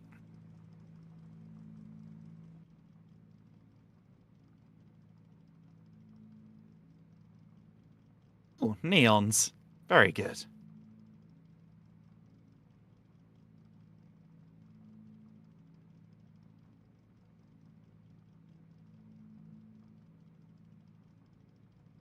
There is, in fact, an 86 burnt orange with neons. Lives nearby, and Thonga Supercorn comes through. Supercorn Thonga will be into the final 8 then. The E46 has seen its final run of the day.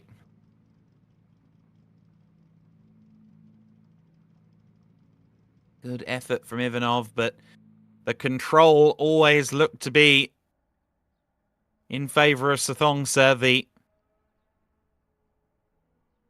runs look tidier. And now the man with a lot of backing here, Felipe Santos, will follow David Zalinski into this tandem run. Top 16, a place in the final 8 upcoming.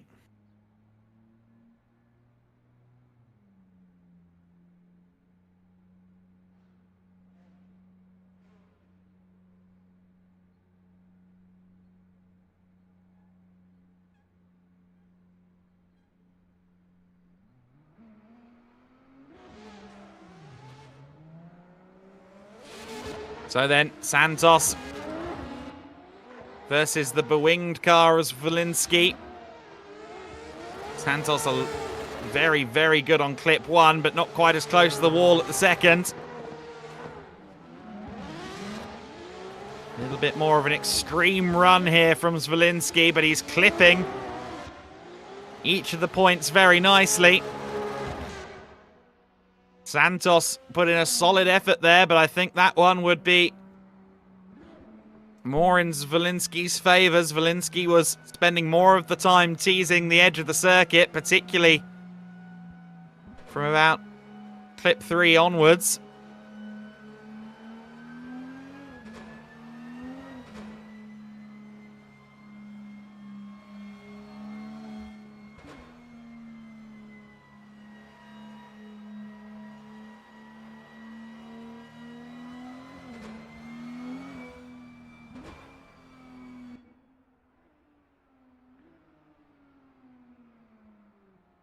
So Felipe Santos will now lead.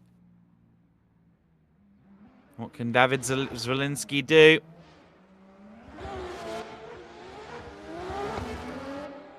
Felt like he had the edge after that first run. Good entry there from Santos, but too shallow. Over the grass into the wall. Santos more than a little wild there.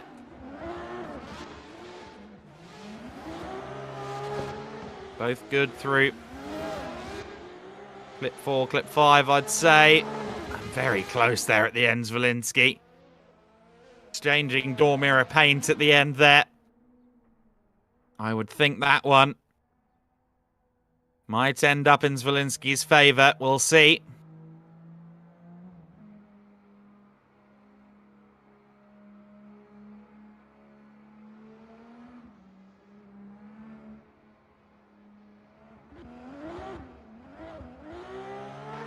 Santos with a flourish here, heading back towards the start position. I think we're going to need more than 2 runs on that one. Santos with a very brave entry into his run as leader. Albeit slightly too soon. He approached the apex, went across the grass there on the inside. And tandem donutting.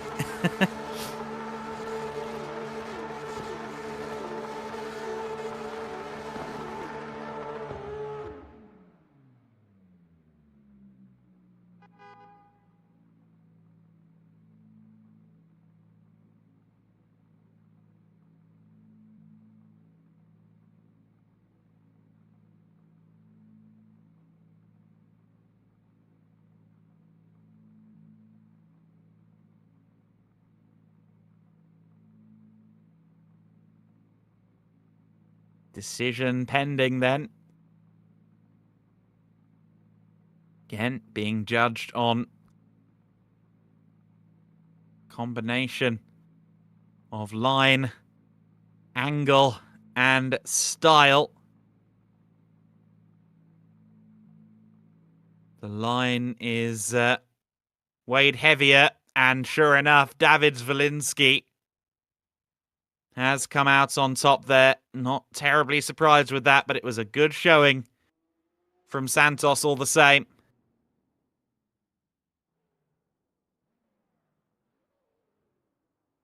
And so now, very quickly, we're going to have a momentary ad break before we continue on with the runs.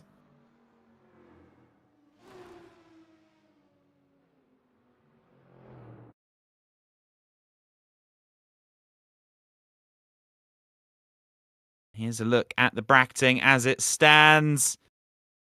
We're almost ready for our final 8. Some more decision making to be done, though, in the 16 runs.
We're back then with our next heat. It's another Sylvia on Sylvia, albeit a battle this time of the generations. It's going to be Loic Hugon following Ostraka here.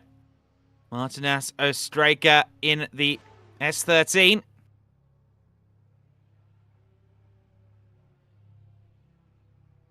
Into the second half of the top 16 shootout then, and let's see who comes out on top in this one.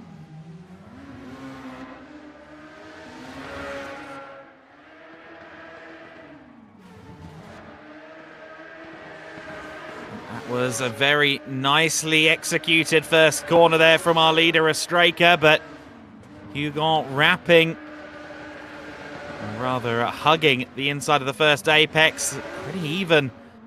Although Hugon, I think, momentarily lost the drift there towards the end in the first half of the final apex.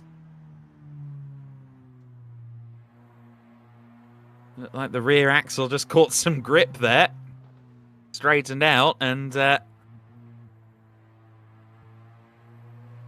think until that point it was a pretty even affair. But Ostraka did very well indeed in his run there.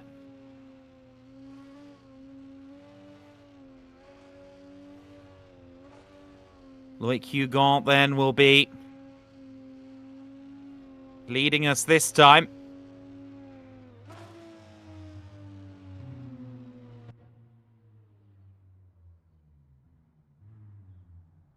For the Frenchman, we say the floor is yours. Show us what you can do from the head of the field.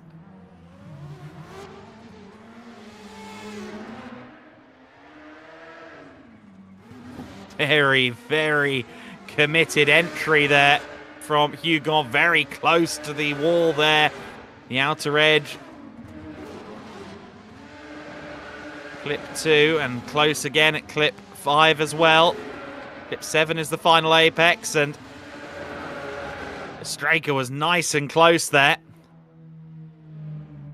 Stayed with him very well indeed, and while I feel like Hugon put in a great shift there as the lead, I think perhaps Ostraka's lead performance, plus being a very good chase car there, I feel like across the two runs it might aggregate out in favour of Martinez Ostraka, but Loic Hugon certainly showed us a very good run there as the lead.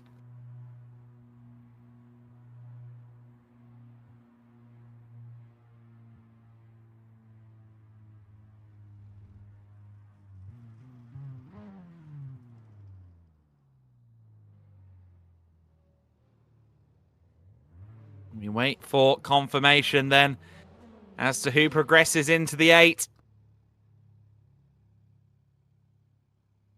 Hugon in the S15, Ostraka in the S13. Who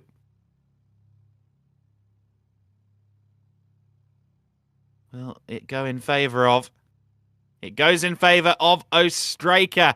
So the S13 indeed will move on.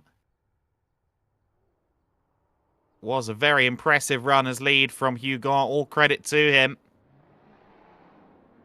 But indeed, Ostraka, I think, just all-round better performance. Two of the bigger cars then. The Evo 10. Tyler Bulla, alleged to have maple syrup on the tyres, up against Damien Cesic. It's Bulla in the Mustang that follows, and goodness me, that was a very fast entry. I thought he was going to collect the Evo there, just about got it stopped. Wasn't the best angle for entry either. Bit of a hip check there. And Cesic, I'm rather shocked he wasn't in for a Kinder surprise there as they went into the first corner with Bulla's sheer speed on entry.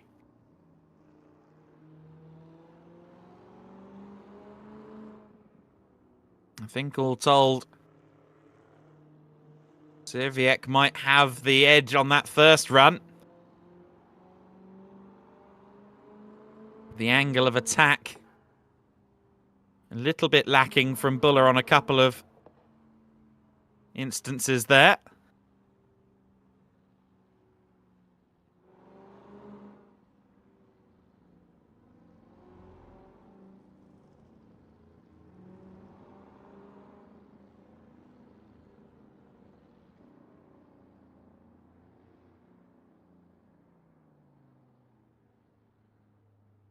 The Super Snake then will lead the way this time. Can Tyler Bulla put in a quarterfinal worthy performance as the lead? And what can Cesic do from behind? I feel he probably has the edge, but that's after just the first run. Certainly a better entry into the course there from Bulla, but he went very wide. Cesic, though, came in with very little angle, and he didn't make the first apex either.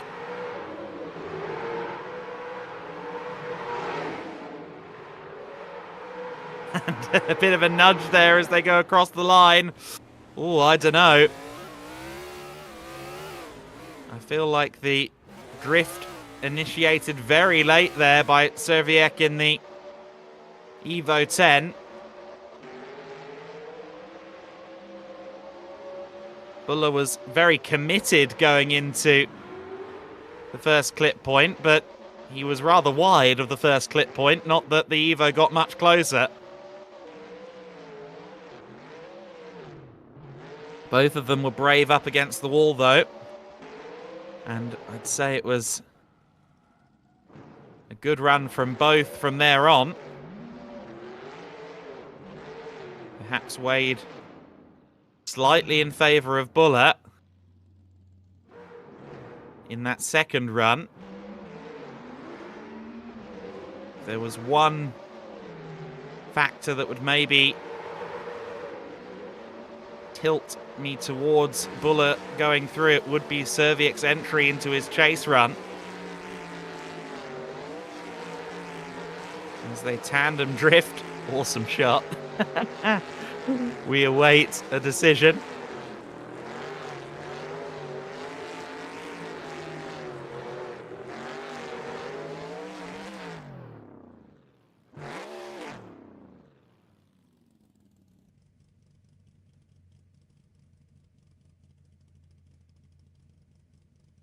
Cesic is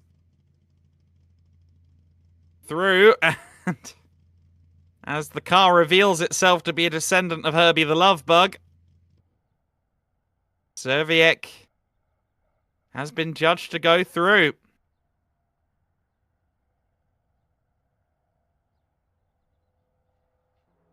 Celski versus Rookie then. The all-Polish heat is up next.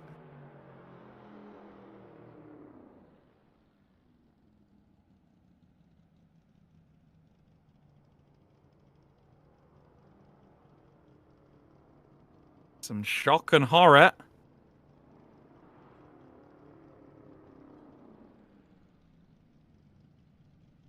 In the audience for that last run.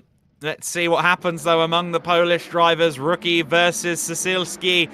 And it's the E46 battle.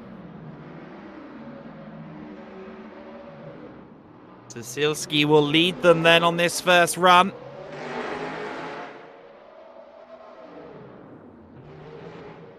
Neither of them getting very close to the first apex, but Rookie ended up effectively going straight around that first turn. That's going to really weigh things against him.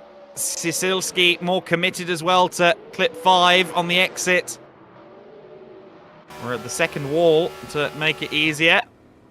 I think that was certainly a Cilski favoured run there. Rookie with an error at the first turn.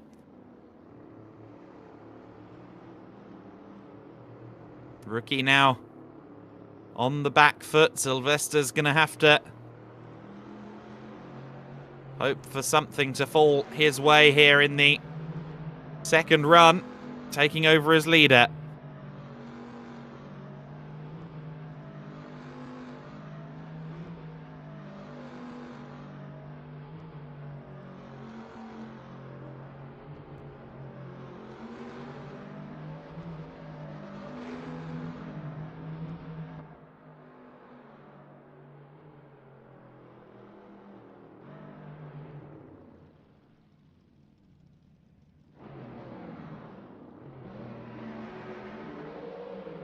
Here we go then, Rookie with an effort to try and make it into the 8. It's going to have to be a better run than his chase. Both of them again extremely wide of clip 1. Celski a bit slower through clip 2, and oh, that's a big wall strike there from Rookie. That is going to pretty definitively throw it towards Cilski for a graduation up into the quarterfinal, isn't it?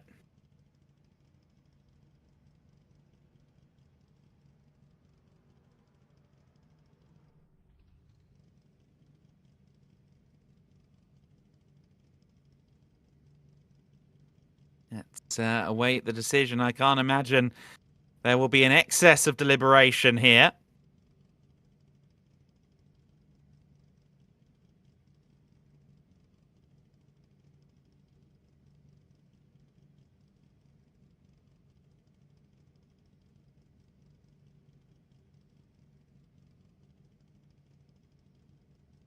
Tyler Bulla from the previous run says chucked her a bit too hard.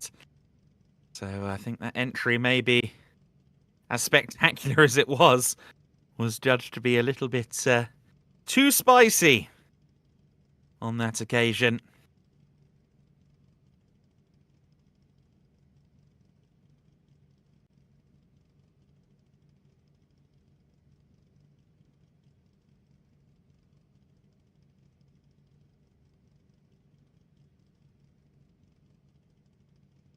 Since he's Canadian, when I said Chile, I of course meant Chile ending in Y. Too much chili in that spicy entry. Feel like this one must go to Cilski, and indeed it does. Sylvester Rookie will no doubt look for a better run of form at Mondello Park in a couple of weeks' time.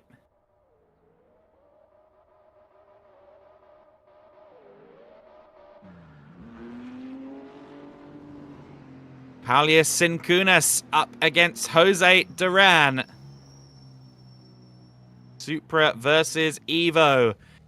Lithuania against Spain.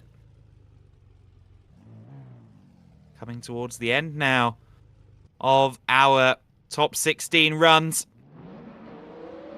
And it's Jose Duran that will lead us away firstly in the big Evo. Oh, and a nudge before the entry zone there from Jose Duran. That was from Cunis to Jose Duran. And Duran did very well to make the corner after that. They've both had a good run here through the final clip point. And, well, certainly I feel like Duran did a very good job of keeping that out of the wall and out of the gravel trap after the Supra failed to use its own brakes.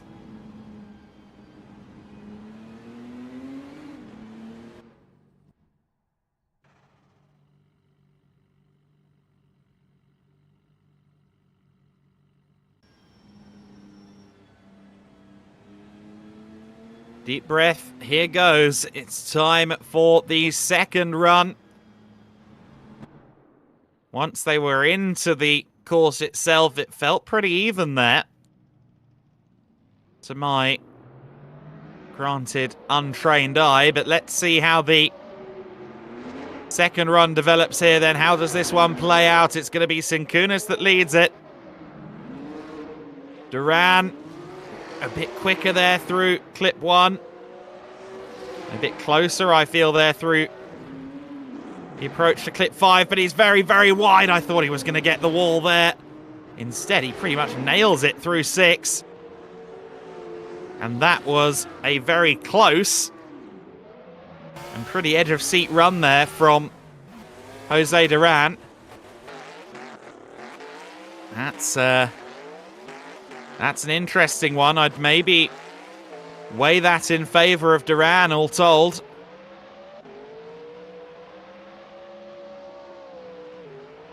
Sure, that spring should be cut in half, Sunshine, but otherwise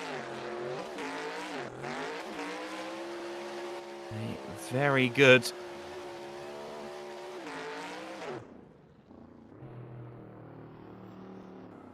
good effort indeed, and I feel like Duran may just get the nod on this, but let's see what the judges have to say. It was a good showing from both parties. Polius and Cunis would certainly be a competitive entry into the top 8 as well.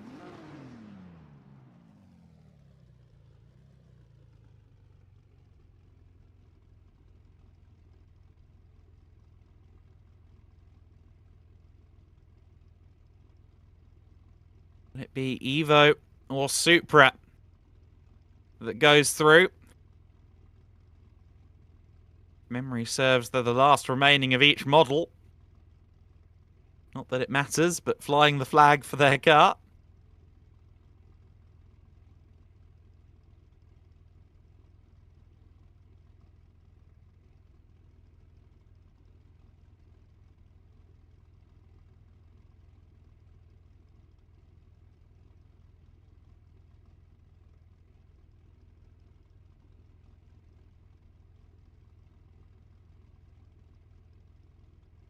And there's confirmation. Jose Duran is through.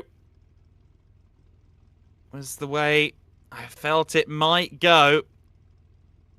Felt a little bit closer to me than some previous rounds, but Jose Duran certainly looked like the standout there, especially as chaser in that final run. So he will progress to the final 8. And we will now take a look at the brackets. Here we are. This is the lay of the land then. Here are your final 8. A very compelling mix as we go to a brief break, and we'll then pick up the action in the quarterfinal.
Well, we're back at it now with the top 8.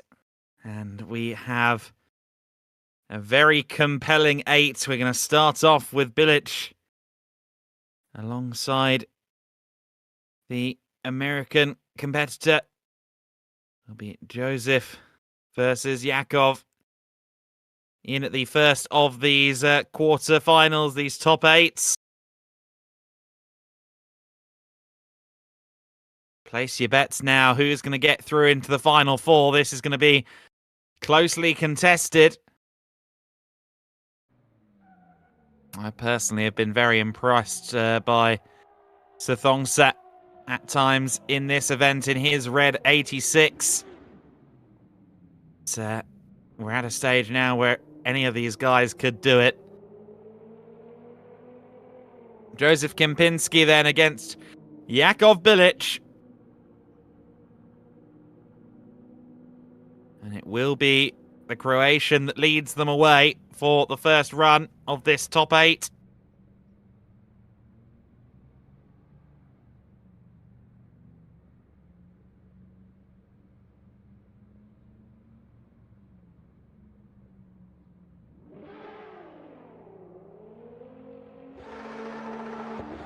Here they go then.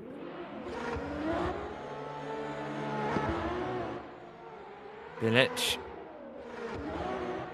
Both of them very nice at clip point 1. Little more angle there for Bilic through clip 2.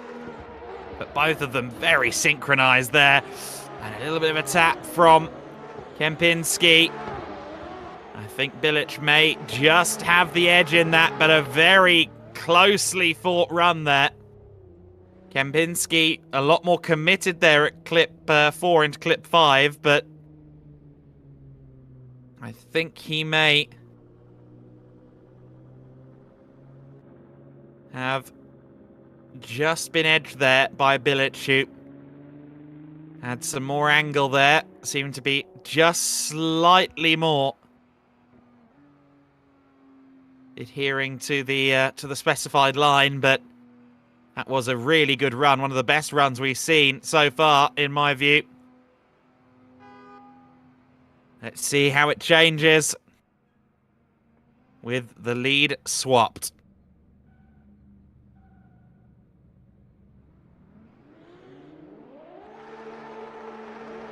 Kempinski then.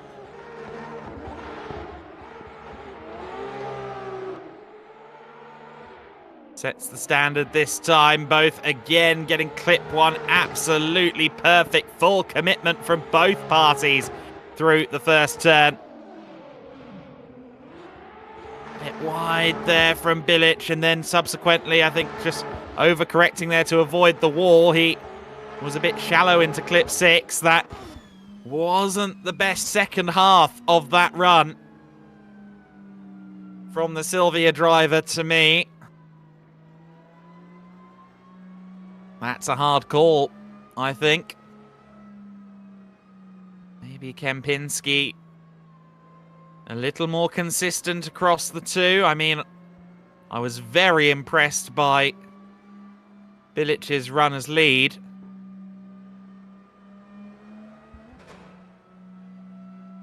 But maybe Kempinski did a slightly better job as chaser.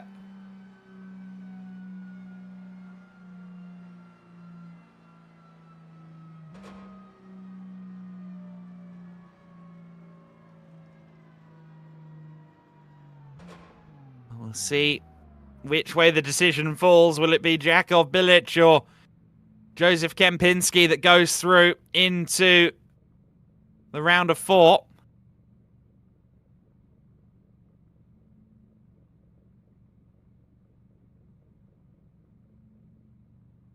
We're into the sharp end now of this first event in the SIMGEAR Drift Competition Series, and certainly a class field that we have.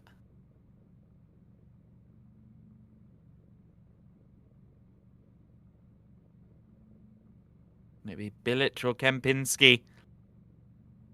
I'd maybe just slightly weigh that overall across the both runs in favor of the American, but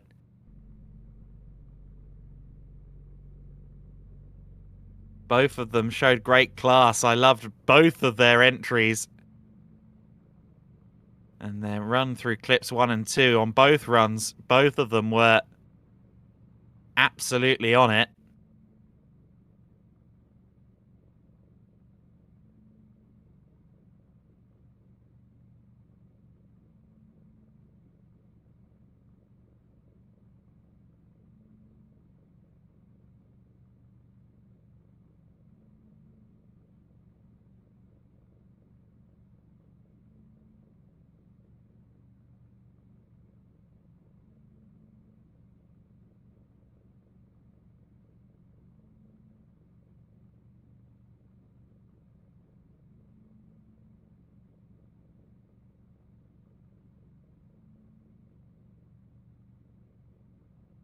You wait with bated breath for a decision.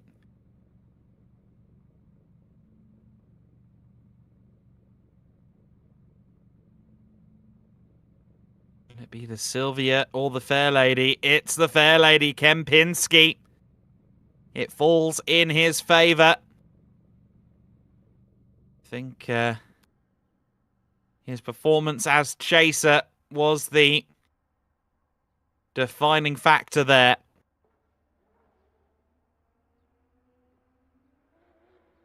Next up then, it's David Zalinski following Supercorn Thonga.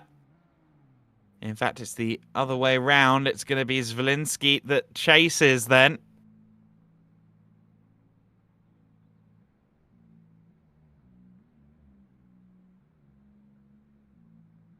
Oh, no, I think we might be... Are we shifting around here? So Thonga's car looks a bit jumpy.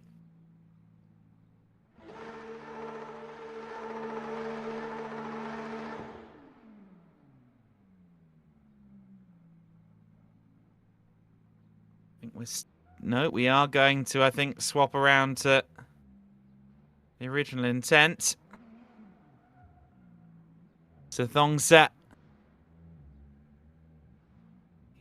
Looks like he might have some interesting connectivity there. It will be Supercorn Thonga who leads it then.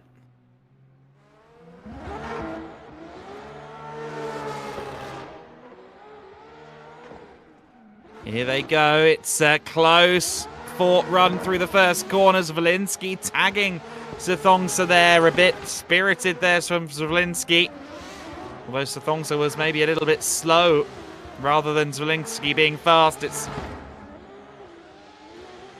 hard to judge that, but that was a good run from both parties. Once again, we can't be surprised that now in this phase it is becoming very evenly matched.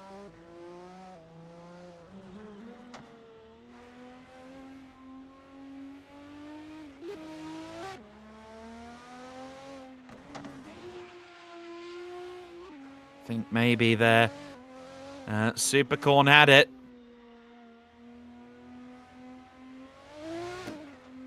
Zalinski was very spirited into the first turn. This time, though, he leads. Let's see what Thonga can do.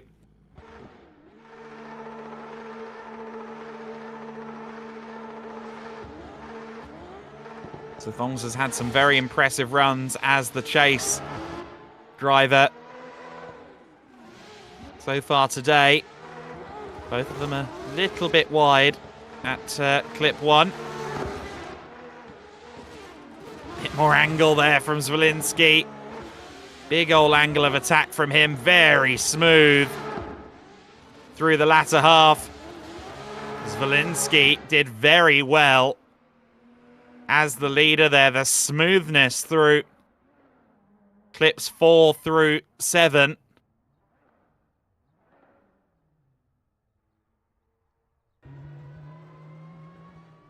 Was a very good run. Was it good enough to offset the clip that he gave Thonga into the first run?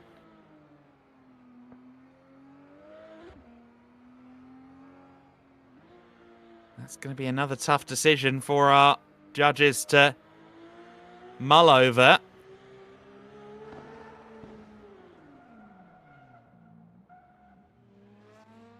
I'd maybe lean towards Zalinski. I don't know if that's just recency bias with how spectacular that last half of the second run was, but we'll see. So Thonga hasn't really put a foot wrong all day. Either party, I feel, would be worthy of further progression, but only one can go on.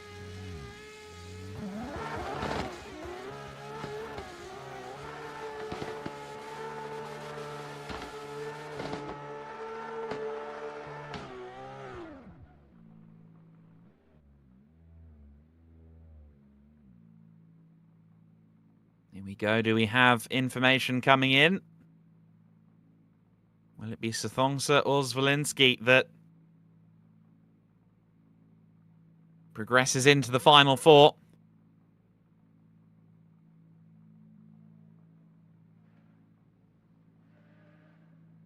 You can see the S13 in the background getting warmed up.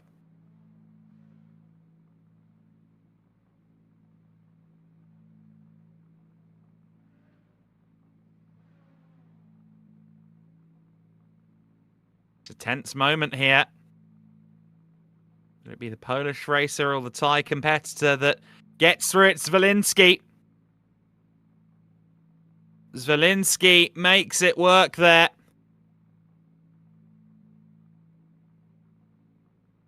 I think that was one in the final half of that second run, which he darn near nailed. So Thonga put in a hardy effort there. I suspect we're going to see him making it into that final four before the end of the season. But now it's Cesic versus a striker. Another very good-looking battle here then. Martinez versus Damien.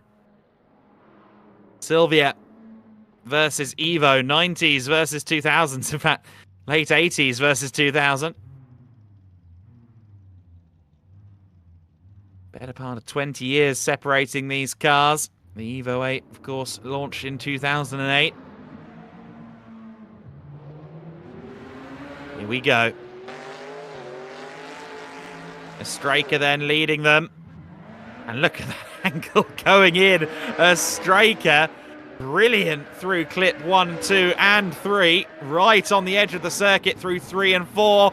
Bit of a tap there from the Evo, and that sends a striker into a spin. Cesic there was a little bit ambitious on entry into 5, 6, and 7. I don't think a striker would have found that wall without the assistance of the Mitsubishi.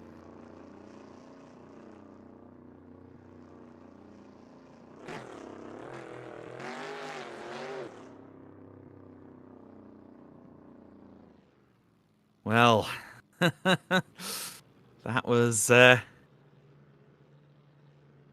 think that was... I mean, the first 4 clips there from a striker was pretty much bang on. I have to think that Cesic will be the one judged to be a little wide of the mark there for that collision.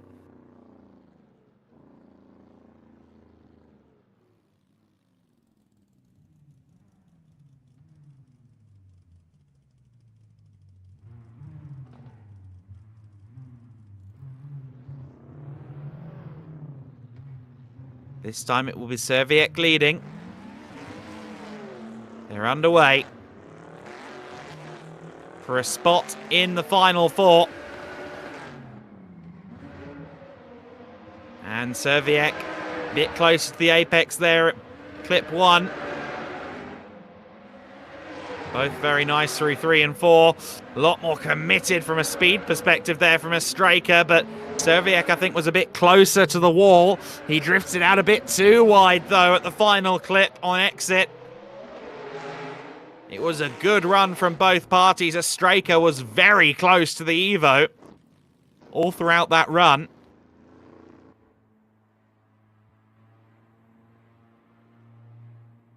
My feeling is that perhaps that's going to be an Ostraker win. When you factor in that collision in run 1. As impressed as I was there by Serviek's lead run, I think he did very well there, but Ostraker's turn as chaser was nothing to sniff at, and his first part of his run prior to being tagged by the Evo was very strong indeed.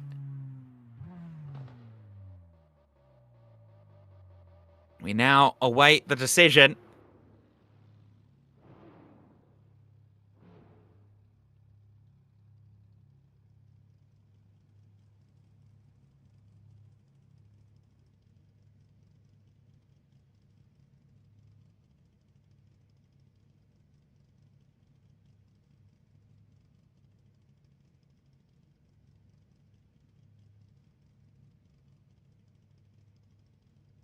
And it is a striker that makes it through.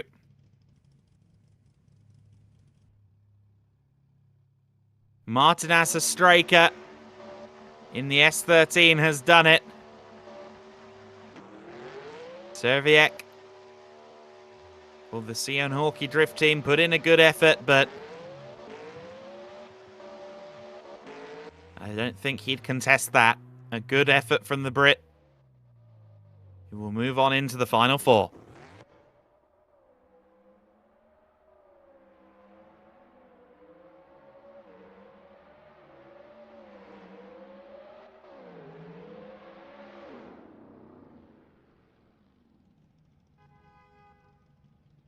So then Jose Duran steps up next. Of course, he's also in an Evo. My apologies for letting that slip my mind. Up against Lukas Cilski. Cilski, I think, would be considered a bit of an upset here if he can get around Duran, who's looked really strong so far, in my view.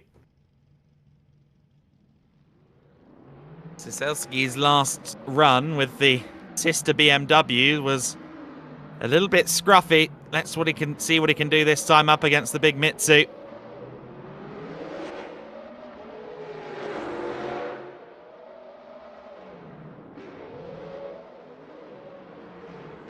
Very wide, hits the wall. Cilski has faltered there in a big way. That is not the start he needed for Jose Duran. That surely is the first run on the plate, and shy of a big error from Cilski on the second. That might just be Duran into the final 4, but let's see what run 2 delivers us.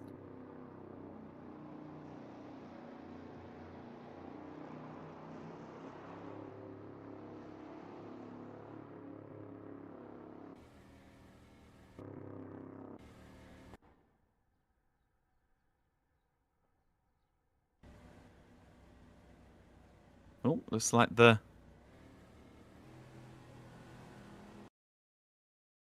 we've had a moment there. Didn't quite see what happened.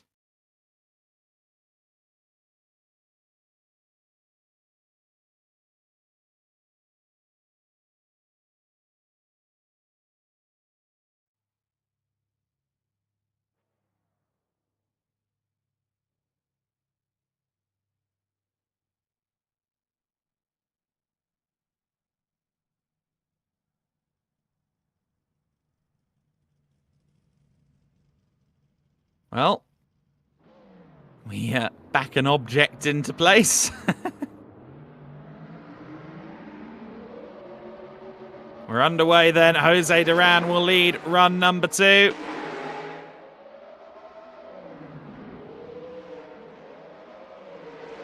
And Duran with a nice run through the first 2 points there.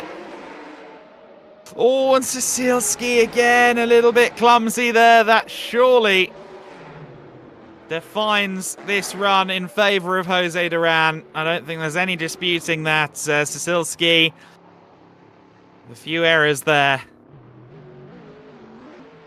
And that will quite handily pass things on to the Spanish driver, who will progress onward.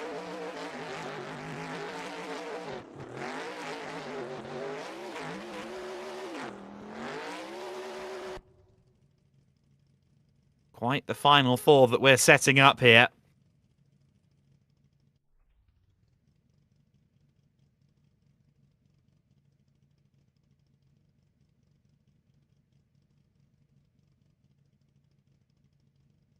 And there is confirmation. Jose Duran through. Not the biggest surprise, unfortunately, with Cilski's issues in those runs. Here we are then.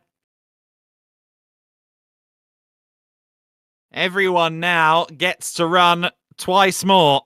Who's going to be in the final? Who's going to be in the fight for third place? Let's find out after a brief break.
And here we are, just moments away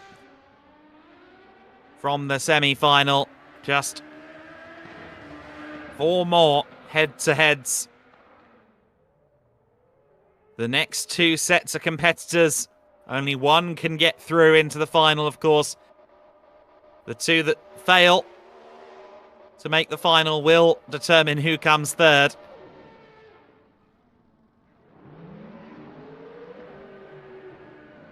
Only one will leave with no medal from here.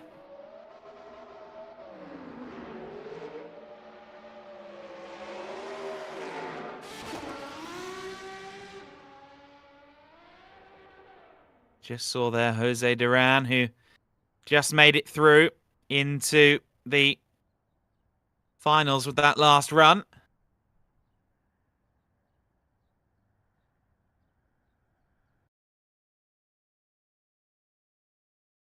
Here we are. With the breakdown as it stands, we're going to have Joseph Kempinski against David Zalinski in the first of our semis, and then Ostraka versus Duran. Of course, Duran being a Spanish competitor. Ignore the Union Jack there. We'd like to claim him. He's clearly very good, but I can assure you, not one of ours. And this is going to be very compelling. Very much looking forward to both of these head-to-heads. And I wouldn't want to pick a side on either. There's a poll in this YouTube comment section, guys. Who's going to win this first round? Will it be Ostraka, Duran, Kempinski, or Zalinski? Let us know your thoughts. We're going to find out very soon.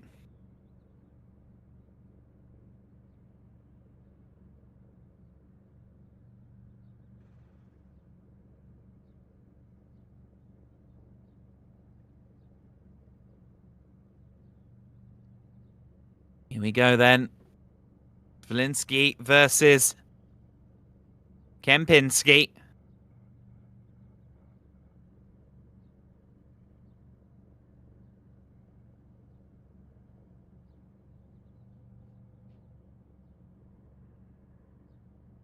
Although Zalinski there just vanishing away. Hopefully he'll be back in a second.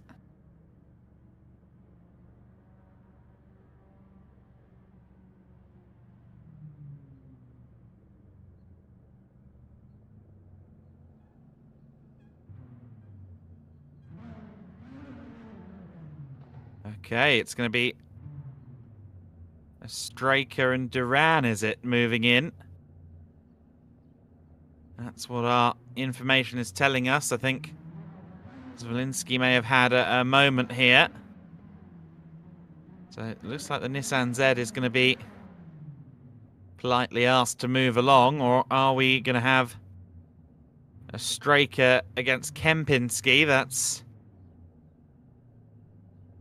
not the information we have. Well, that's the information that's correct. We're off.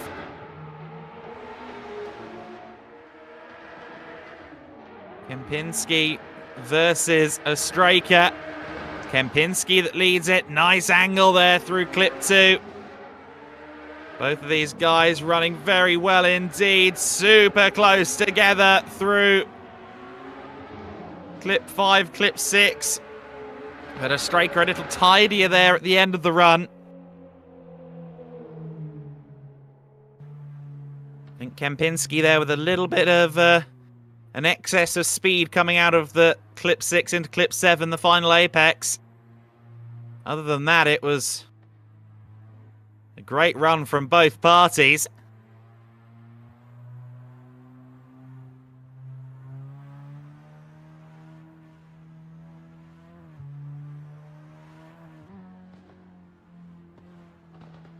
So let's see how this one fares. We've got one more run yet to go. This is the other pair that we need on screen, a striker versus the Nissan Z of Joseph. They're underway. And it's a striker that leads it. Oh, that was an interesting entry there from Kempinski. A striker, nice through. Number 5, number 6. Oh, and a strike there from the Nissan to the older Nissan. And Joseph Kempinski there did a great job of following, but I don't know. I think that one might go to a striker on the balance of things. He was buttery smooth on each occasion.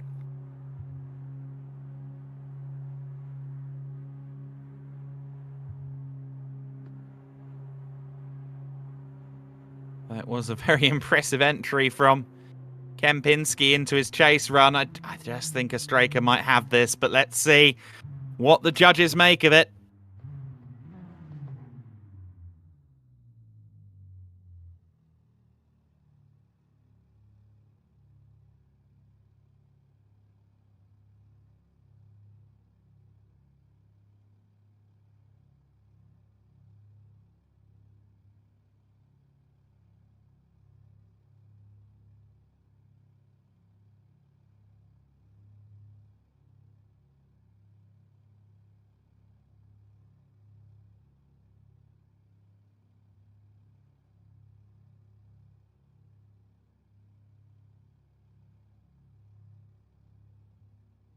Still awaiting the verdict here. An impromptu semi-final, of course, between these two, not the originally intended opponents.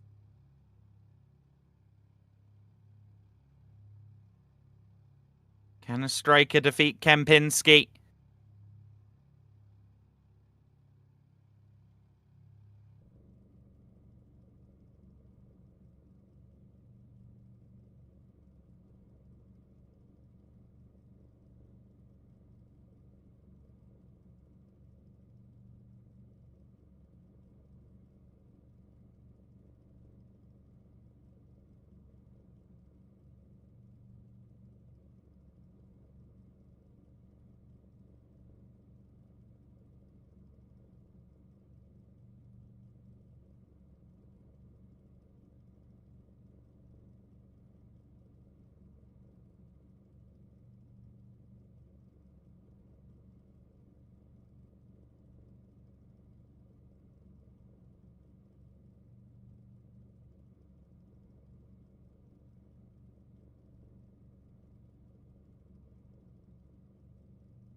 Still no word then as we await confirmation. They continue to deliberate.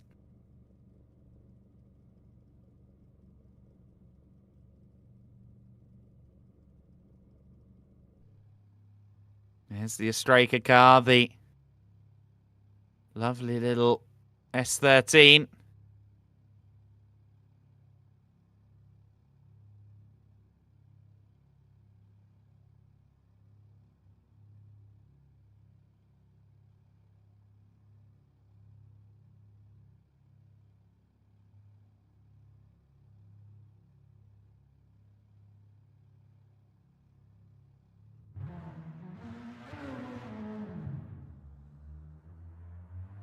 Straker. Looks like he is parking up. Now, does that mean he's just been told that he progresses? Might well.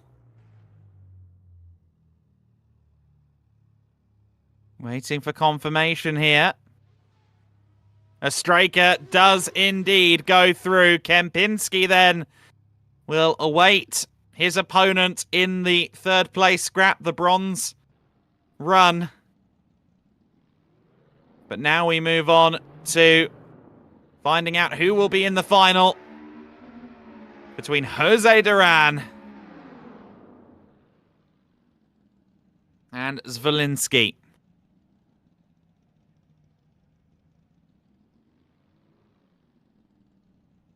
S15 versus Evo.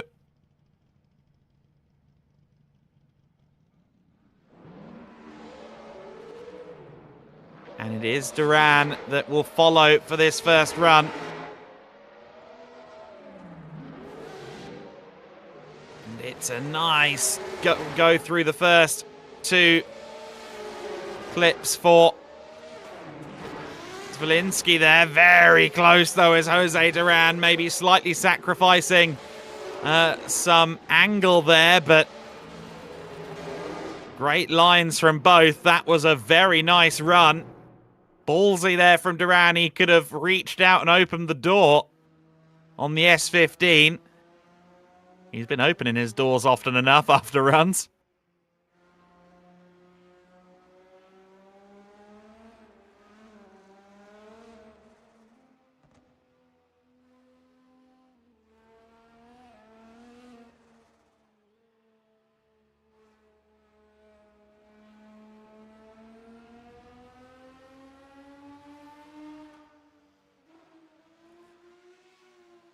So then Zalinski will now follow Duran, who will make it into the grand final here.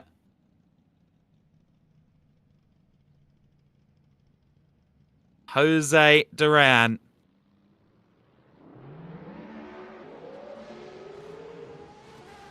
Leads Zalinski as we begin our final semi-final run.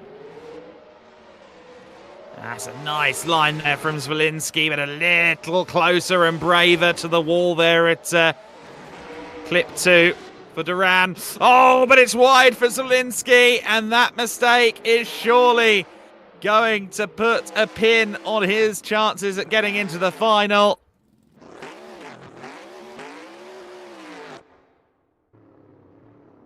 Zalinski with a slight overcommitment there, and that surely is going to pass it to Jose Duran. Going into the final. And if that is the case, what a final we've got. I mean, in any circumstances, the final is going to be compelling, but if it's Duran versus a Straker, this is going to be fun.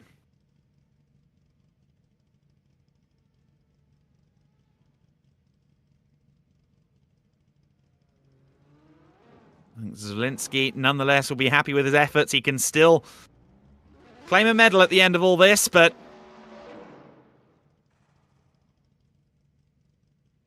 that error, that slight overcommitment,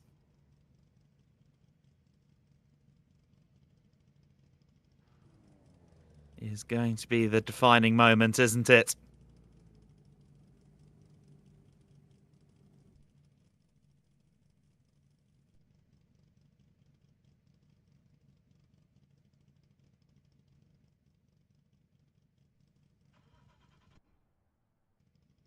There will be precisely 2 more head-to-heads after this. One to determine who takes P3. One to find our first winner in the SIMGEAR Drift Competition Series.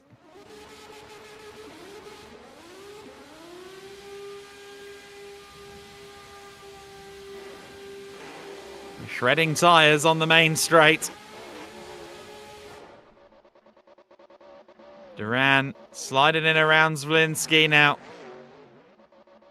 I'm assuming they could well be celebratory donuts for Jose Duran. We await the result to come up on our screens here. I think they get a slight heads up on us as to what the result is going to be.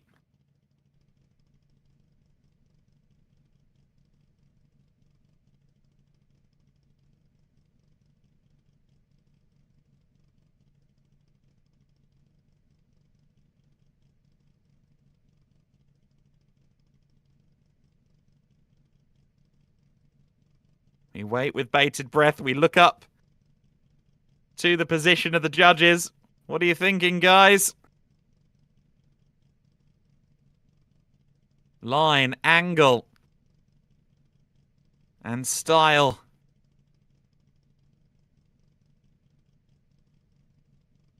Surely has to go to Jose Duran after Zalinski's error, but perhaps there's something I'm overlooking.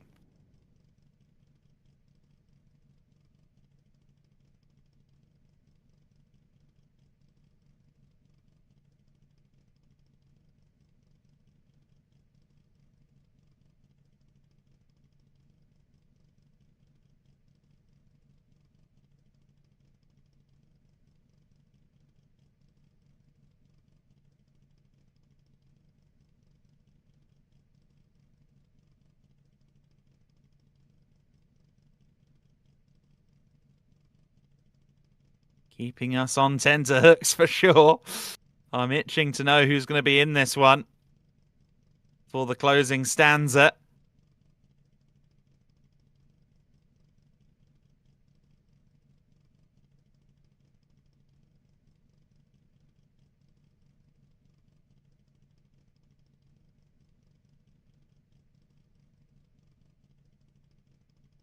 Comment section, it seems that the poll has fallen in favour of a striker for a win here. 40% in his favour with 40 votes.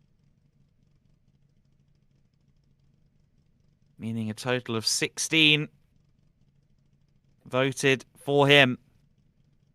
We know he's through into the final, but who will join him in this final? Will it be Zalinski? Will it be Duran?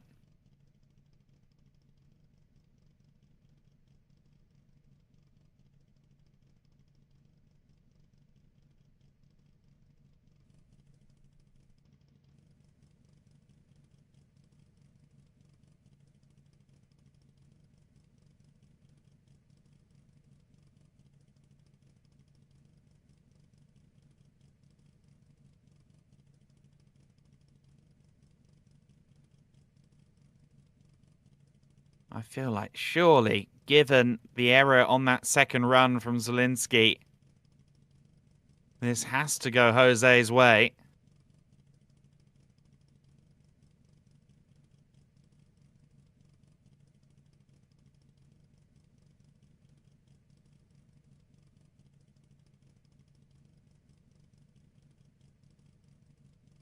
But still no word from the powers that be in the judges' area.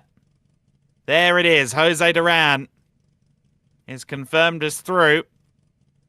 As perhaps we expected, the SIMGEAR Drift Competition Series then is rapidly approaching its first finals. I believe we'll get a look at the bracketing before we move into this final. Let's have a look. We already know, of course, who's going where, but it is a striker versus Duran for gold. And then it'll be Zalinski versus Joseph Kempinski for bronze. We'll watch that with bated breath in the next few moments. Join us now in just a few minutes for the finals.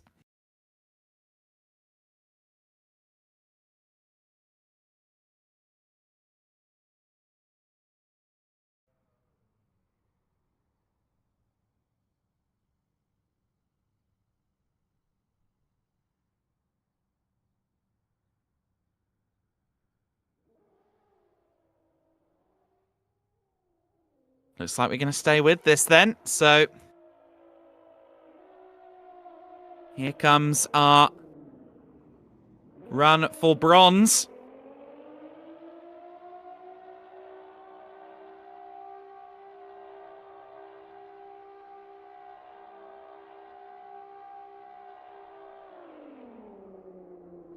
It's Zalinski versus Kempinski in this final. Jose Duran, of course, is in the gold run here.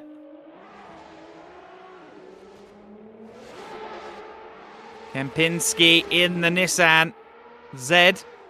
The S15 with Zalinski, and I think Zalinski may have just slightly tagged Kempinski there. Both of them a bit wide at clip 1.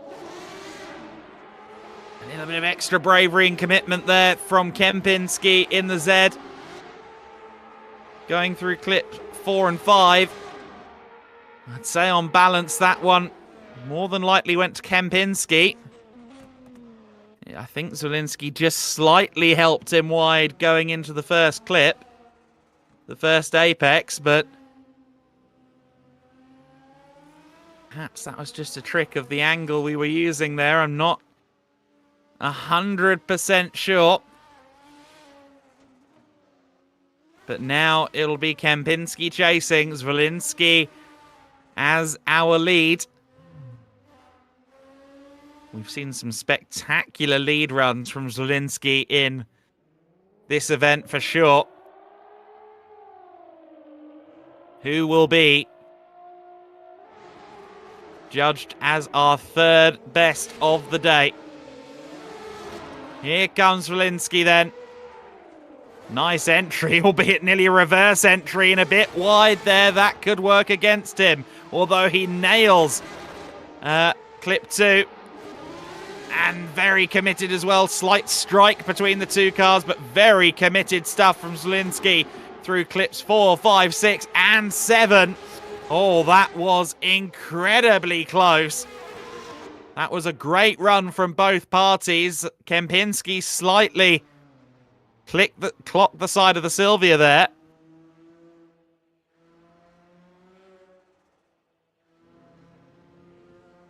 That's a tough one to call.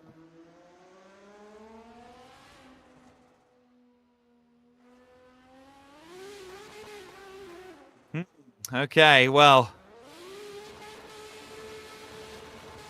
I think maybe the ultimate strike against one party might be Zalinski's love tap to Kempinski going into the first clip on the first run. Forced both of them well wide of the clip, well wide of the apex.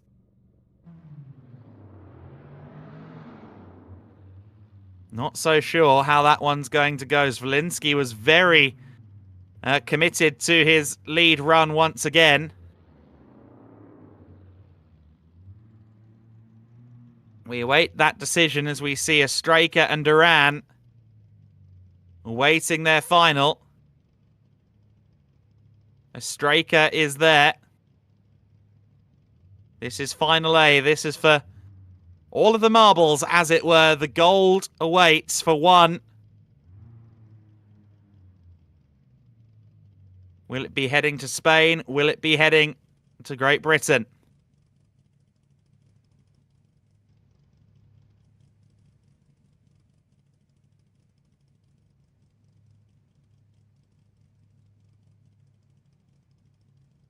Draco will lead us through the first run of 2 here. In Final A, there go the lights. The next 2 runs will determine our first winner in the 2024 SimGear Drift Competition Series. And it's a really good entry from both parties there. A Straker a little bit more angular, a little bit more committed through the first 2 clips. Oh, but a side strike there from Duran. That unsettles a Straker. And that can only really be judged against Duran. Both parties abandoned the run there.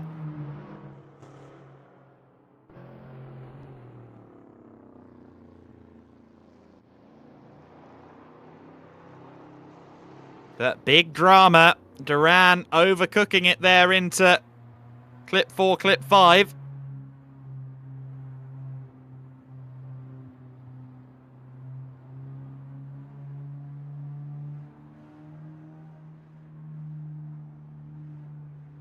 Well, Duran's going to lead now. My suspicion is that shy of a similar error for a striker, Duran may have just cost himself gold, but let's see how the final plays out then.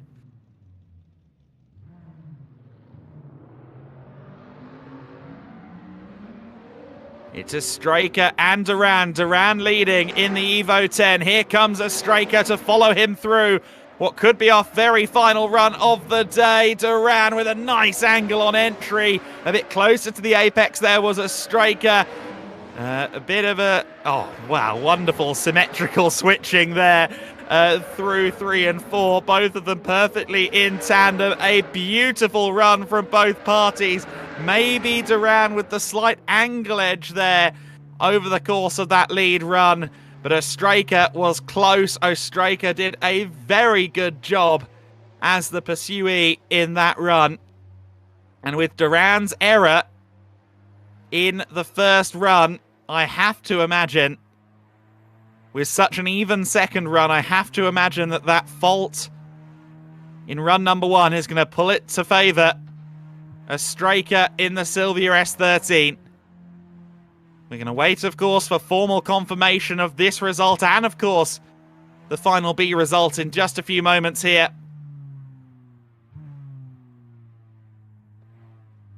Your final 4 have delivered a thrilling end.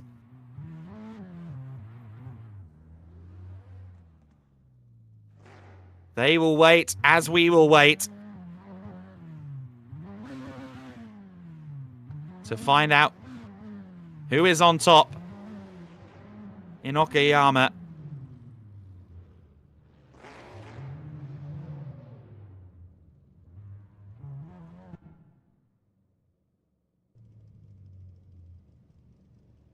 Very exciting stuff here in the SIMGEAR Drift Competition Series, and it is Martinez Ostraka who has won it, and Zalinski clinches 3rd place. Zalinski wins bronze. Silver, of course, will go to Jose Duran, but it is Martinez Ostraka who has performed a wonderful event. From the very first run of the day, he looked like a force to be reckoned with. Felt like he was certainly going to make the final 8, maybe the final 4 for sure. And, well, he's gone all the way. Ostraka has been fully in control of that car at pretty much every juncture. I think the only times he's made any sort of error has been when he's had some help doing it. But Ostraka with a well-deserved victory. Duran gave him a really great contest there. They now celebrate with one last run around the course. Martinez Ostraka has delivered the best possible start to the season in the SIMGEAR Drift competition. We've had some dramatic moments. We've had some reverse entries. We've had the odd clumsy moment, but also the absolute best as well of the field we've got here. We had over 65 qualify for this event. Only 32 got to this evening's procedures.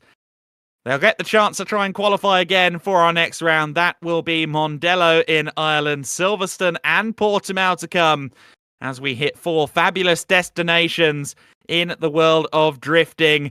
Of course, it had to start in Japan, the spiritual home of all things drift. And it is the wonderful S13 Martinez Ostraka who puts himself forward as our first winner. Thank you so much for watching. This one has taken a little while, we grant you, but it's been great entertainment. We hope you'll join us again. Make sure to look at bullas.com. You see it there on the bottom of your screen. Subscribe to Pitlane.TV for more of this and more from the other side of the digital divide as well. Thanks so much for joining us. We'll see you again in a fortnight's time at Mondello Park.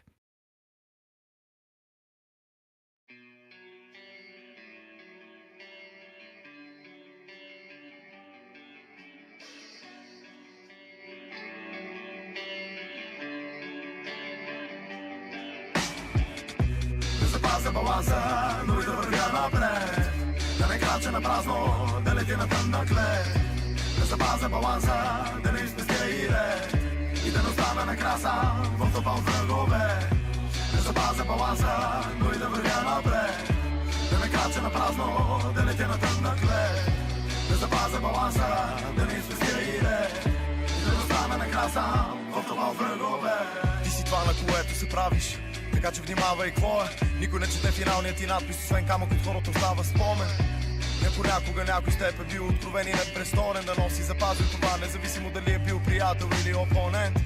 Мигат лампи в нас и ми напомнят, че не трябва да изпадам пак в летаргия. Че избрах си сам добрам дреболи и се налага да се справям с това. Не изглежда яко, а? Но ако само така съм стъпил между светлината и сянката, така да бъде приятел, че аз нямам страх. Но имам доста работа, да направим малко хубава рап музика в България. Да си обраш шибаните лампи в банята. Да обичам семейството си. Да виждам отдалеч илюзии. Да не се замисля дали да нахраня некого от тези хлюзи. Особено ако не е закусил. Тук мисленето е вечно бинарно. Няма гледни точки между черно и бяло. Хора на произвола, дали ги пропаст. Тук имаш верен до теб си привилегирован. От създателите гори най-велики огън. Някои тях сака са открили Бога, но блаженство ли им чака чудесата или болка е загадка. И сега няма как да отговори. Егоист, като всички хора съм. Това не е в природата, но искам да помогна на достойните, за да бъде общността по-добра, но какво това? Ако душата е кисия, провал ни е настигнал и го пака е месия, богата вересия. За мен е просто още един урок, искам само да не забравя как се балансира. Да запазя баланса, но и да вървя напред. Да не крача на празно, да лети на тъмна клет. Да запазя баланса, да не изпестя и ред. И да не остана на краса, в тъпа от врагове. Да запазя баланса, но и да вървя напред. Да не крача на празно, да лети на тъмна клет. Да запазя баланса, да не изпестя и ред. И да не остана на краса, в това от врагове.